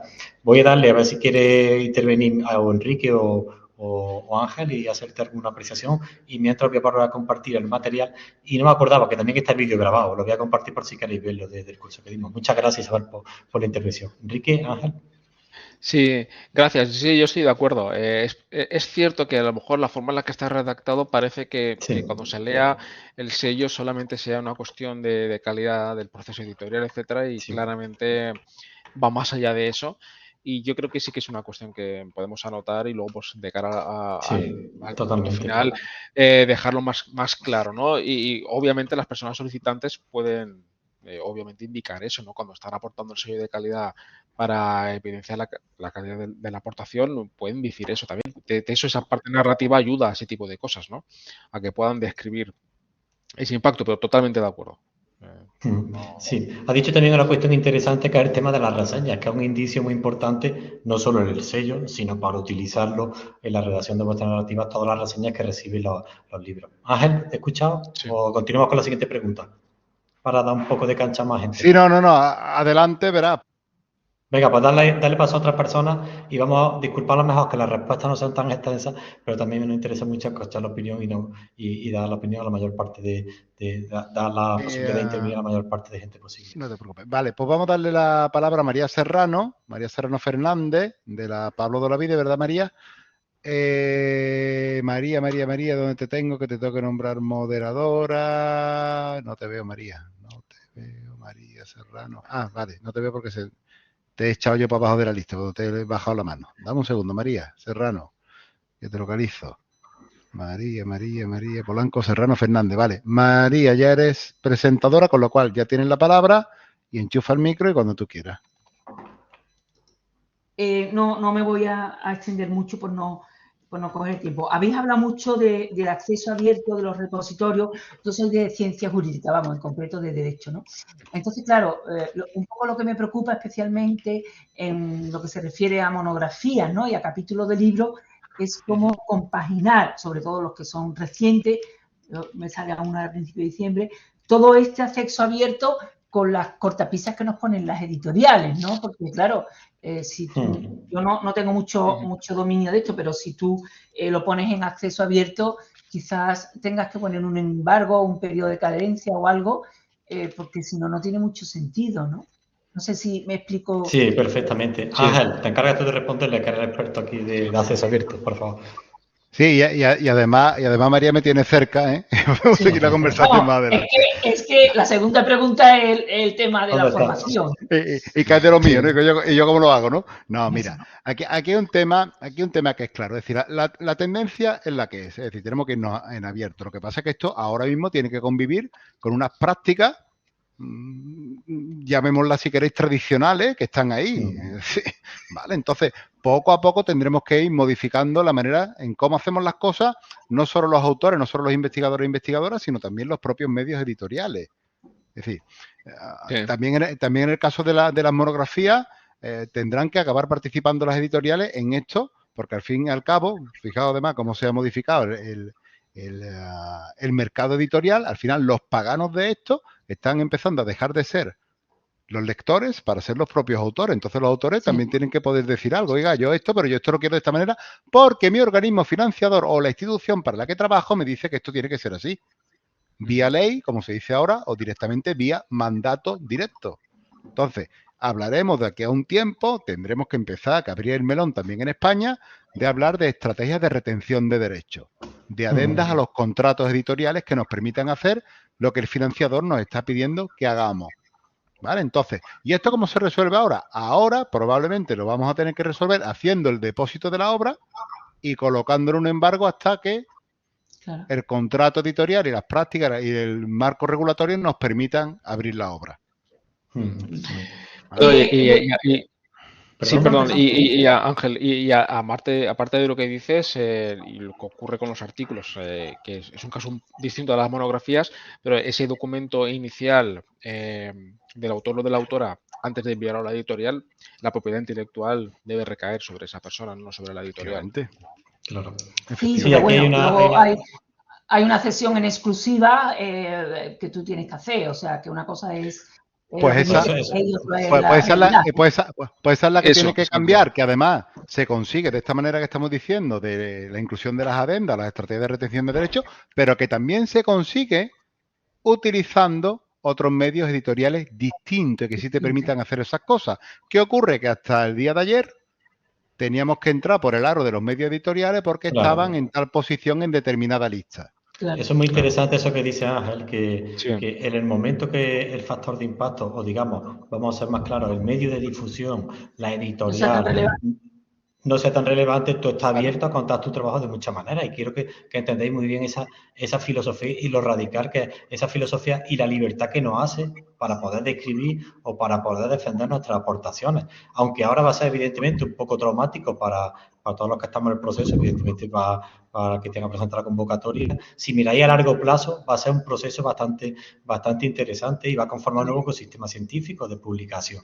Porque como bien ha dicho Ángel, antes si era de derecho, pues te vas a Aransadi, a Civitas, a Thomson Reuters, a los que sea. ¿Por qué? Porque sabes que era la única que tenía en cuenta. Pero ahora, bueno, ahora van a publicar una monografía con una editorial italiana porque es una monografía que ha hecho con unos compañeros de allí y esa monografía no tienes por qué defender la calidad editorial, sino a lo mejor defender con qué compañero la ha hecho, qué difusión ha tenido los repositorios, en fin, se abre nuevas puertas. Ahora hay un problema, problemas legales, problemas de transitoriedad de convivencia de dos sistemas, pero bueno, también intentar ser un poco, proyectar un poco hacia lo interesante que puede ser todos estos criterios. Oye, muchísimas gracias por la intervención. Si os parece, sí, María. Una cosa solo ya específicamente para Ángel, porque yo estoy un poco agobiada, la verdad. Yo tengo que venir el sexenio este año y María, que perdón que me interrumpa. Ángel, está ahí en la Pablo Lavide, puedes tocar el despacho. Venga, vale. Quiero darle un poco de la voz. semana que viene. Venga. Efectivamente. Hay que quiero dar un poco de voz también a otras compañeras. Sí. Perdón. Muchísimas gracias, Venga. María. Muchísimas gracias. Ok, vamos con PSZ, a quien le pedimos que se identifique, ¿vale? Ya lo hemos convertido en presentador o presentadora. PSZ, le bajamos la mano, ya puede enchufar el micro. Hola, buenas tardes, soy Paula, de Cádiz. Muy bien. Mira, yo tengo varias preguntas concretas yo desde la posición del investigador y un comentario que creo que debe precisarse. Se ha comentado antes que ANECA se adhirió en un primer momento a Leiden y no así a DORA, como sí lo hizo la Agencia Española de Investigación, y que eso había pasado sin pena ni gloria, por resumirlo rápidamente. Y creo que no es del todo cierto, o no, mejor dicho, no es del todo preciso, puesto que una de las cosas que decía Leiden eran los indicadores normalizados por campo y en el documento aquel de principios y directrices ya se mencionaba el FWCI y el CNCI, que sí fue a lo mejor un paso inicial cortito o tímido, bueno, pero creo que no es del todo preciso decir que pasó por alto sin asumir alguna de los elementos de ese documento de Leiden. Pero pasando a ese elemento, comentario inicial, y daros las gracias por esta presentación y toda la documentación que estáis aportando, porque sí es muy útil para los que se acercan o nos acercamos por primera vez a estas cosas o nos sonaban un poquito, pero necesitábamos mayor profundidad en la interpretación de estas métricas y de estos indicadores. Sí tengo unas cuantas preguntas concretas, bastante concretas. Por ejemplo, en la página 24 del documento del borrador, cuando se habla de las métricas de visibilidad social, se dice que este tipo de métricas pueden aportar información complementaria significativa sobre la capacidad para la interacción social de la persona solicitante. Lo que me sorprende es que se hable de la capacidad de interacción social de la persona solicitante cuando estamos hablando de una métrica de aportación. Por otro lado, ya se ha comentado aquí, Daniel Torres Salinas, de hecho, tiene algún artículo que tengo ahí localizado diciendo que las altmetrics son fácilmente manipulables, sobre todo porque se basan mucho en Twitter. Y de hecho, Plan X ya ha dicho, que es el indicador que nos proporciona Scopus, que va a ignorar todo lo que sea relacionado con, bueno, antes Twitter, ahora X, que con el cambio de nombre me cuesta asumirlo, que sigo llamándolo por la nomenclatura antigua.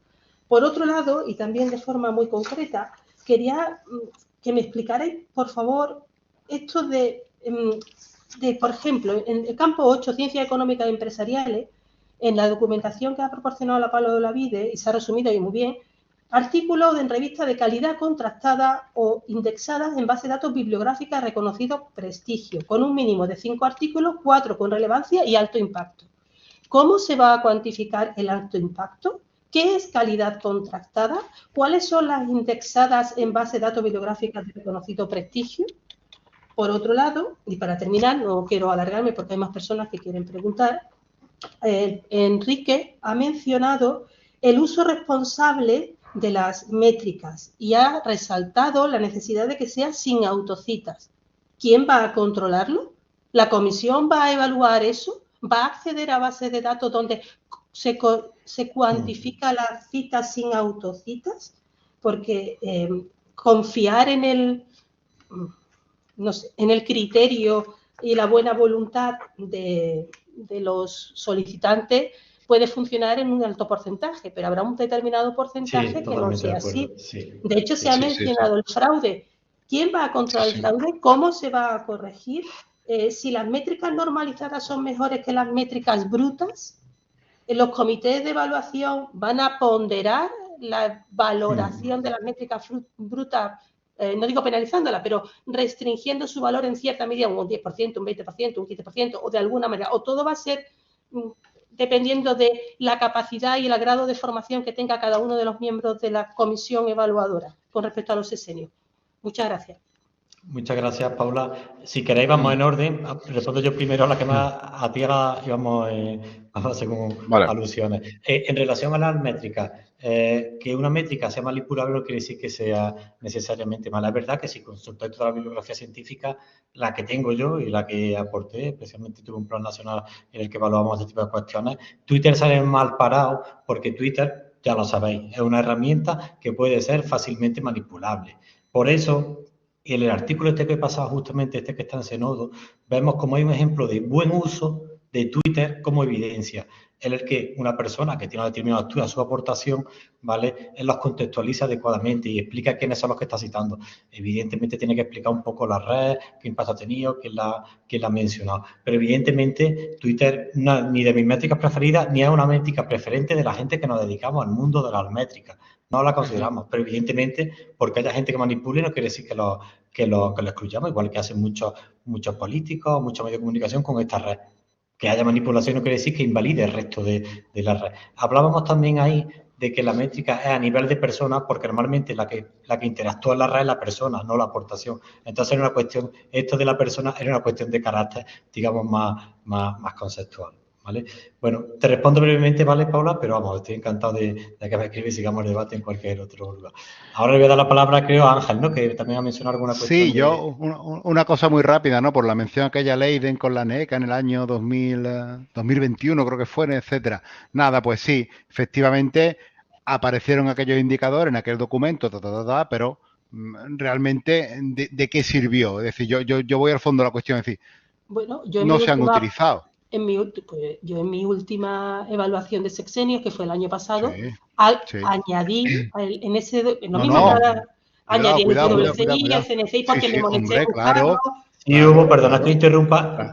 Os voy a dar la razón. Creo que Paula lleva razón en cierta medida, Ángel, porque es verdad que, por ejemplo, para la convocatoria de Centro de Excelencia Severo Ochoa... Ya, pero es que estamos hablando de cosas distintas. También es verdad. Estamos hablando de que ANECA dijo y tal. ANECA dijo, pero no aplicó. Y tú lo has puesto en tu solicitud. Y yo se lo he puesto a un montón de gente en la solicitud. Sí, bueno, ahí puedo aportar porque estuve en el equipo previo de ANECA en esa modificación y estuve cuando ANECA propuso no adherirse porque uno no puede firmar Leiden, pero seguir los buenos principios, ¿no?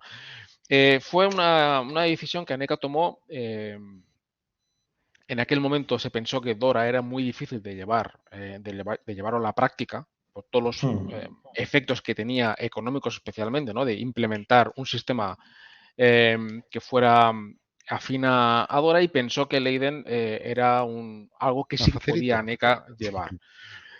Claro, el punto fue que Leiden es unas buenas prácticas de análisis bibliométrico.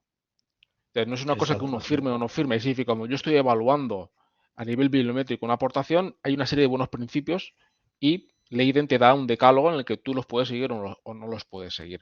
Obviamente, cuando uno los sigue, pues obviamente lo que está aportando pues tiene una mayor precisión. Pero el punto fue que al final, en ese momento, ANECA cambia el equipo, viene no el escándalo, pero viene un poco la publicación aquella del informe de acceso abierto, que pues es muy polémico y muchas cosas que se estaban haciendo en ANECA se pararon. Y ese fue el motivo por lo que al final todo eso quedó un poco en zona de nadie. Y ahora pues se ha retomado, pero en un contexto distinto porque se ha firmado DORA. Entonces ya es una cosa completamente distinta. Leiden fue, perdonad porque me he extendido, pero fue el contexto fue ese. Vale, entonces lo que yo vengo a decir, que eso estaba ahí, que los indicadores los hemos utilizado efectivamente, pero una cosa es que tú los pongas en tu solicitud, que yo los he puesto, y otra cosa es que te lo tomes en consideración. Lo que dice Daniel, de utilizar las convocatorias de la agencia estatal. Pues la agencia estatal dice que se ha adherido a DORA, pero realmente la agencia estatal tampoco se ve a DORA por ningún sitio. No se la ve. No, lo único que hizo fue quitar los indicadores. Nos quedaba también un poco, yo creo que para dar la respuesta un poco sobre la inquietud que he manifestado sobre el tema de cuánto pesa cada métrica o qué valor se le va a dar a cada métrica, y sobre todo yo creo que la pregunta iba dirigida en qué va a hacer las comisiones y cómo van a afrontar todo este documento, tanto desde el punto de vista interesante de la aplicación de la métrica, pero sobre todo también desde el punto de vista de la verificación de los datos que aporta el solicitante, y sobre todo, y todos somos conscientes del país en el que vivimos, que hay un porcentaje, no, afortunadamente no la mayoría, pero hay un porcentaje chiquitito que hace fraude, que miente, y que a eso va a estar muy difícil pillarles, como ocurre en otros muchos ámbitos. Claro. Pero bueno, ¿nos puede hablar un poco de esto, de qué va a pasar con estas comisiones, cómo se va organizado, si sabemos algo? Tú que estás ahí. Bueno, lo que sabemos es que este año toca renovación de comisiones. Bueno, todos los años realmente renovación de comisiones. Este año se vuelven a renovar, además un porcentaje importante, incluso las presidencias de muchas comisiones, porque bueno, les toca esa renovación. Entonces, son las comisiones las que tendrán que empezar a valorar cómo trasladan a los criterios que ellos van a aplicar estas cosas que les está diciendo el borrador, cuando ya no sea borrador, es decir, cuando ya sea una publicación definitiva, y serán ellos los que tendrán que establecer esos estándares de qué significa, ¿vale?, una valoración alta, una valoración media, como han hecho siempre, solo que de hace unos años a esta parte sí que conocemos qué era lo que hacía, ¿no? Que eso hay que alabárselo, por supuestísimo, a la anterior dirección de ANECA, que tuviera ese alarde de transparencia, de que por fin conociésemos esos baremos que primero eran secretos, luego no existían y al final sí que existían y dejaron de ser. Sí, al final la comisión va a tener que coger documentos, elaborarlo, y precisamente tendrá que abordar todas estas cuestiones que nos has preguntado. Mira, vamos a dar paso a dos preguntas más, si os parece, porque son las 2:10 casi, y además esta presentación es del borrador. Yo espero que cuando se haga también el borrador definitivo hagamos una sesión un poquito más amplia y con mayor participación vuestra, sobre todo ya destinada a resolver las cuestiones específicas. ¿Le damos paso a comentar algo, Enrique, o damos paso a los... Sí, mientras das paso, sí, a lo que ha comentado Paula del tema de aportación de la persona. Creo que sí que tiene razón, porque habla de la persona solicitante y debería ser de la contribución realmente. Entonces, ahí creo que sí que podríamos anotarlo para luego comentar. Lo metemos como elemento de discusión, me parece que... Sí, porque creo que tiene razón. Ok, pues yo ya le he dado paso a Luz Rodríguez, que ya puedes activar el micro, Luz, cuando tú quieras. Y después el siguiente, ¿quién es? Ignacio. Hola, buenos días. Venga, pues Luz y Ignacio. No sé si me oís. Ya, perfectamente, Luz. Bueno, primero muchas gracias por explicarnos todo esto, y yo creo que vamos en la buena dirección. Pero yo, que no soy experta en esto, sino una usuaria de a pie de los sexenios, de una investigadora, mis preguntas eran casi las mismas que ha hecho Paula antes, porque yo no entiendo muy bien cómo... Yo soy química, por ejemplo, no sé muy bien qué criterios puede tomar una comisión de química para valorar narrativas o para valorar evaluar otras cosas, y sobre todo que no sé si las comisiones, ¿cuándo van a poner esos criterios? Los que solicitan sexenios necesitarán saberlo antes, y francamente una comisión de química sin experiencia ninguna sobre estas cosas no lo veo difícil. Y lo siguiente, Paula ha clavado mi pregunta, y es las comisiones antes se revisaba que la documentación que se presentaba era correcta, era fácil. 5 Q1 en química, estaban o no estaban. Ahora, cuando alguien diga que tiene no sé cuántas citas, yo lo veo complicadísimo, por no decir imposible. Solo era eso. Vale, Luz, mira, en relación a la primera pregunta, y Ángel o Enrique me pueden corregir, hemos dicho que es un sistema transitorio de pervivencia de dos culturas evaluativas. ¿Vale? Por tanto, toda la gente que tengáis, digamos, vuestros diseños para esta convocatoria listos según los criterios anteriores, y además que en química, que son criterios definitivos, muy fáciles, creo que eran 5 Q1, hablo de memoria, yo creo que no va a... 5 Q1, así que es facilísimo. Tú sabías antes de pedirlo, no lo tengo, ya estaba, ¿no? No vais a tener ningún problema para pasar la solicitud, porque como hemos dicho, el sistema anterior, digamos, se respeta o se va a respetar en cierta medida, y se va a abrir el camino hacia otras vías. Entonces, preocupación por tu parte, si te vas a presentar con 5 Q1, yo creo que sería 0,0 la preocupación que deberías tener. Y después el tema, bueno, le dejo la otra pregunta a mis compañeros para no monopolizar, ¿vale? Entonces yo creo que no te preocupes mucho por eso. Sí, no, aquí con esto lo que hay es una cuestión capital de las aportaciones que se estaban quedando fuera, no porque las aportaciones fuesen malas, que no lo eran, sino porque el medio escogido o el medio en el que se había, comillas, podido publicar la aportación no era el adecuado, no era el correcto según los criterios. Es decir, no es Q1, bueno, no es Q1, pero yo tengo un Q3 y ahora volvemos al impacto normalizado, que resulta que ha sido muchísimo más citado que la inmensa mayoría de los Q1, que no nos olvidemos, ¿no? Que el Q1 no te asegura, el impacto. ¿Cuántos artículos hay que... Pero, perdona, mi pregunta a lo mejor era un poco más concreta. Vale, yo tengo una Q3 con 80 citas, pero no sé si la comisión... Pues esa, claro. No sé, no tenemos idea de qué van a pensar las comisiones. La idea está clara, pero lo que yo no entiendo veo es cuál es el paso de llevarlo a cabo, con qué criterios, cómo. Esa era un poco la pregunta. El paso de llevarlo a cabo, utilizando la narrativa, tiene al menos como poco dos posibilidades. Utilizar impacto normalizado, que además el impacto normalizado es creíble porque no lo calculas tú, te lo calcula la misma herramienta que te calcula el factor de impacto o sucedáneo, con lo cual ahí no hay problema de me lo creo o no me lo creo, de está pervertido o no está pervertido, ahí no hay ningún tipo de problema. ¿Vale? Y la otra cosa es tirando de contabilidad de palotes, pero claro, ya lo he dicho antes Dani, aquí no vamos al 80, no vamos al bulto, 80, pero ¿quién te cita? Y toda esa información es perfectamente contrastable. Yo veo una cosa. ¿Las comisiones en qué momento van a decidir que tantas citas normalizadas me hacen que me admitan una aportación? Es eso, que lo que no sabemos es cuál va a ser el criterio de las comisiones, ¿no? Esa es cuando desarrolle los criterios específicos, cada una de las comisiones. Claro. Es que cada comisión se tiene que sentar y esa respuesta no te la vamos a dar porque evidentemente el borrador cuando llegue la comisión del campo 11 y la del campo 3, cada uno tendrá que interpretar eso.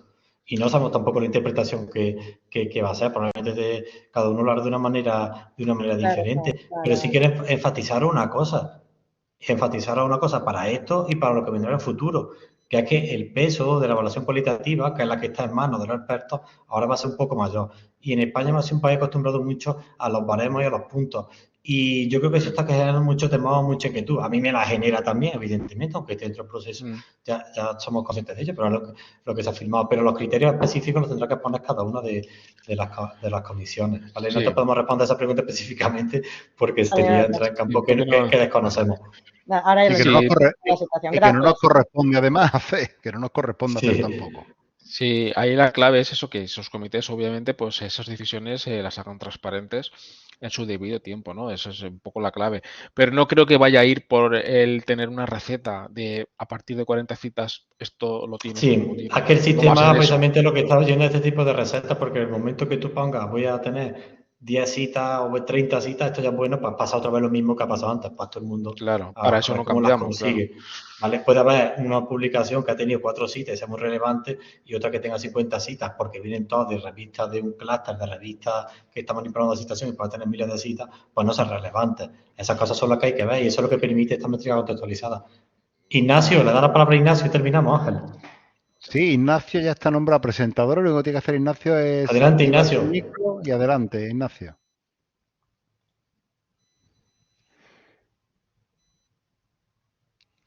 Aquí se escucha. Buena. Sí, se escucha y se ve. Yo lo veo y lo... yo no lo escuchaba, perdón.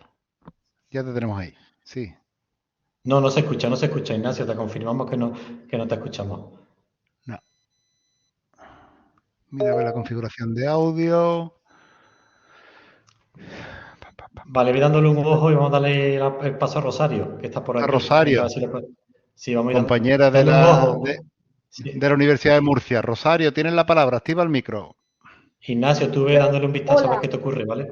Hola, Rosario. Hola, activo el micro y activo la cámara. Venga.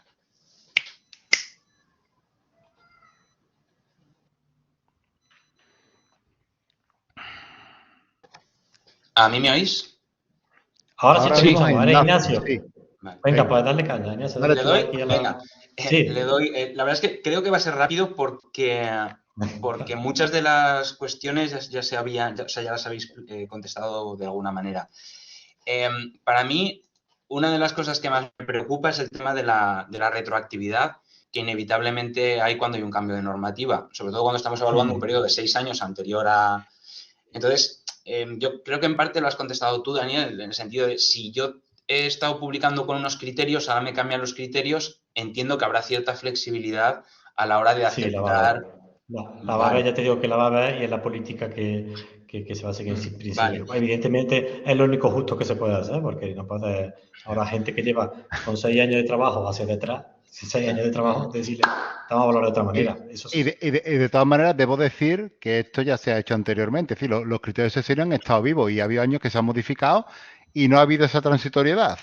En los campos, sí. En el campo 8 lo saben bien, lo saben bien en el campo 7, lo saben bien en el campo 11. De golpe y porrazo le aparecieron ahí cosas. Bueno, en el año 2012 hubo una escabechina.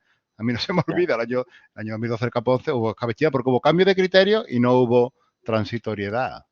De acuerdo. Sí. Y la otra pregunta también tiene que ver con algo que habéis contestado, pues concreto un poco más la consulta, y es que a la hora de decidir los criterios concretos, en mi caso el campo 6, yo soy de Ciencias de la Computación, a la hora de decidir los criterios de aprobación o no aprobación del sexenio, quiero entender, por lo que habéis estado comentando, que se van a publicar, además de estos criterios, de este documento que es el borrador, luego habrá criterios específicos por área en los que se concretará bastante, espero, porque al final el problema que tiene el ir a lo cualitativo es que si no hay un mínimo de concreción a la hora de cómo se va a evaluar, hay un riesgo grande de arbitrariedad, no quiero decir, porque es un término igual un poco feo en este contexto, pero sí de pero puede pasar, Sí, claro. Sí, no sé si Ángel quieres contestar. Bueno, yo en principio entiendo que debe ser así y que será así. Es decir, que efectivamente tendremos esos criterios a la luz, ¿no? Tiene que hacerlo porque el punto más crítico de la convocatoria. Y esa aclaración se va a producir claramente. Ese documento de criterios más específicos, entiendo como lo tenía ahora NECA, pues se publicará igualmente. Ya, yo lo que sí quiero informar, ¿verdad? Para que tengamos las cartas sobre la mesa, que los nuevos comités no están nombrados aún. Es decir, que las personas que al final tienen que decidir cómo se va a medir en cada uno de los campos y establecer, digamos, los cortes, ese personal aún no está nombrado. ¿Vale? O sea que todavía tiene que venir el nombramiento previo. ¿Vale? Sí. Esto es importante. Vale. Muchas gracias. Bueno, pues esa es la respuesta que tenemos hasta el momento. Bueno, de todas maneras, Ignacio, vuestra área va a ser una de las más beneficiadas, creo yo, porque vosotros sois de la cultura de compartir software, código y todo eso, se va a valorar por fin. No sé si da tiempo, hacemos una Rosario, que la tenemos a Rosario. Tenemos aquí esperando a Rosario. Venga. No, mis preguntas iban un poco por lo que se estaba comentando del tema de los baremos. Porque a mí me llamó mucho la atención el año pasado toda esa concreción de QS y de tal, que todo el mundo tenía ya un poco como algo que ahí se quedaba, ¿no? Entonces, al leer el borrador, al leer sobre todo los campos de ciencias, lo del alto y medio impacto, a mí me suena que eso lo van a traducir en un baremo, porque al final, sobre todo porque las comisiones reciben un montón de solicitudes y si no tienes algo que lo cuantifique, no sé, lo veo difícil. Pero bueno, me parece que el ir en una dirección de un cambio ligado a políticas científicas me parece, bueno, fundamental y para felicitar a la valentía de quien lo haga, ¿no? Porque en realidad yo creo que nos hemos basado mucho en eso, en los campos científicos, y están los campos de humanidades y ciencias sociales que estaban muy faltos de opciones. Vale, y luego preguntaros una cosa concreta. Cuando se habla de redes sociales académicas, en el cuadro y todo eso, ¿no estamos hablando de tipo ResearchGate, Academia, Loop, todo eso? Enrique, te lo dejo a ti la pregunta, que eres nuestro súper experto. Bueno, hay muchas redes académicas que son micro, por ejemplo. Hay muchas redes académicas que son chiquititas, son vinculadas a un territorio, a grupos, que nos referimos claro, mi opinión personal. Perdona, Enrique. No, perdona, Dani. Mi opinión personal, y yo lo he manifestado siempre así. A mí para mí, toda la parte de redes académicas más comerciales, volvemos a quedar otra vez en la misma trampa. Tipo ResearchGate, Academia.id, pero sí es verdad que existen muchísimas plataformas científicas vinculadas incluso a proyectos, vinculadas que nos pueden dar información, en fin, Pero bueno, le dejo la palabra a Enrique, perdona que te haya atrás. Sí, ahí yo creo que tenemos que diferenciar dos cosas. Una cosa es ResearchGate como un lugar donde deposito en abierto, eso no lo consideramos como el lugar de depósito. Otra cosa porque no es abierto. Porque no es abierto, pero para que se entienda, ¿no? O sea, llevar ahí el documento, eso no. Otra cosa es que dentro de ResearchGate haya una métrica a nivel de documento que puede indicar algo muy interesante, como por ejemplo, pues personas importantes que se hayan descargado un trabajo. Esa métrica está dentro de ResearchGate, por ejemplo, ¿no? Instituciones, personas, lecturas, recomendaciones. Eso se puede aportar, entiendo, porque no colisiona con nada con lo que hemos dicho en la tabla de métricas ilustrativas. Se considerarán más o menos, ¿no? Pero poder aportarlo se puede aportar. Es una métrica de una plataforma que da una evidencia de aportación de un trabajo. ¿Por qué no? Vale, vale, lo he entendido muy bien, sí, la diferencia. Muy bien, yo creo que son las 2:22, nos hemos alargado un poquito más, disculpad, pero bueno, era importante también que podamos conocer vuestra opinión. Lamento un poco la gente que se ha quedado ahí con la mano, pero seguro que vamos a tener oportunidad de comentar estos criterios. Ya habéis visto que los miembros de esta comisión seguimos los principios que promulgamos. Somos abiertos, respondemos, estamos disponibles, en fin, estamos ahí dispuestos a responder cualquier pregunta y a difundir cualquier aclaración que haga falta. Simplemente agradeceros que hayáis asistido y muchísimas gracias a Enrique y también a Ángel por esta presentación. Venga, pues lo dejamos aquí. Un fuerte abrazo. Venga, un abrazo. Chao. Chao.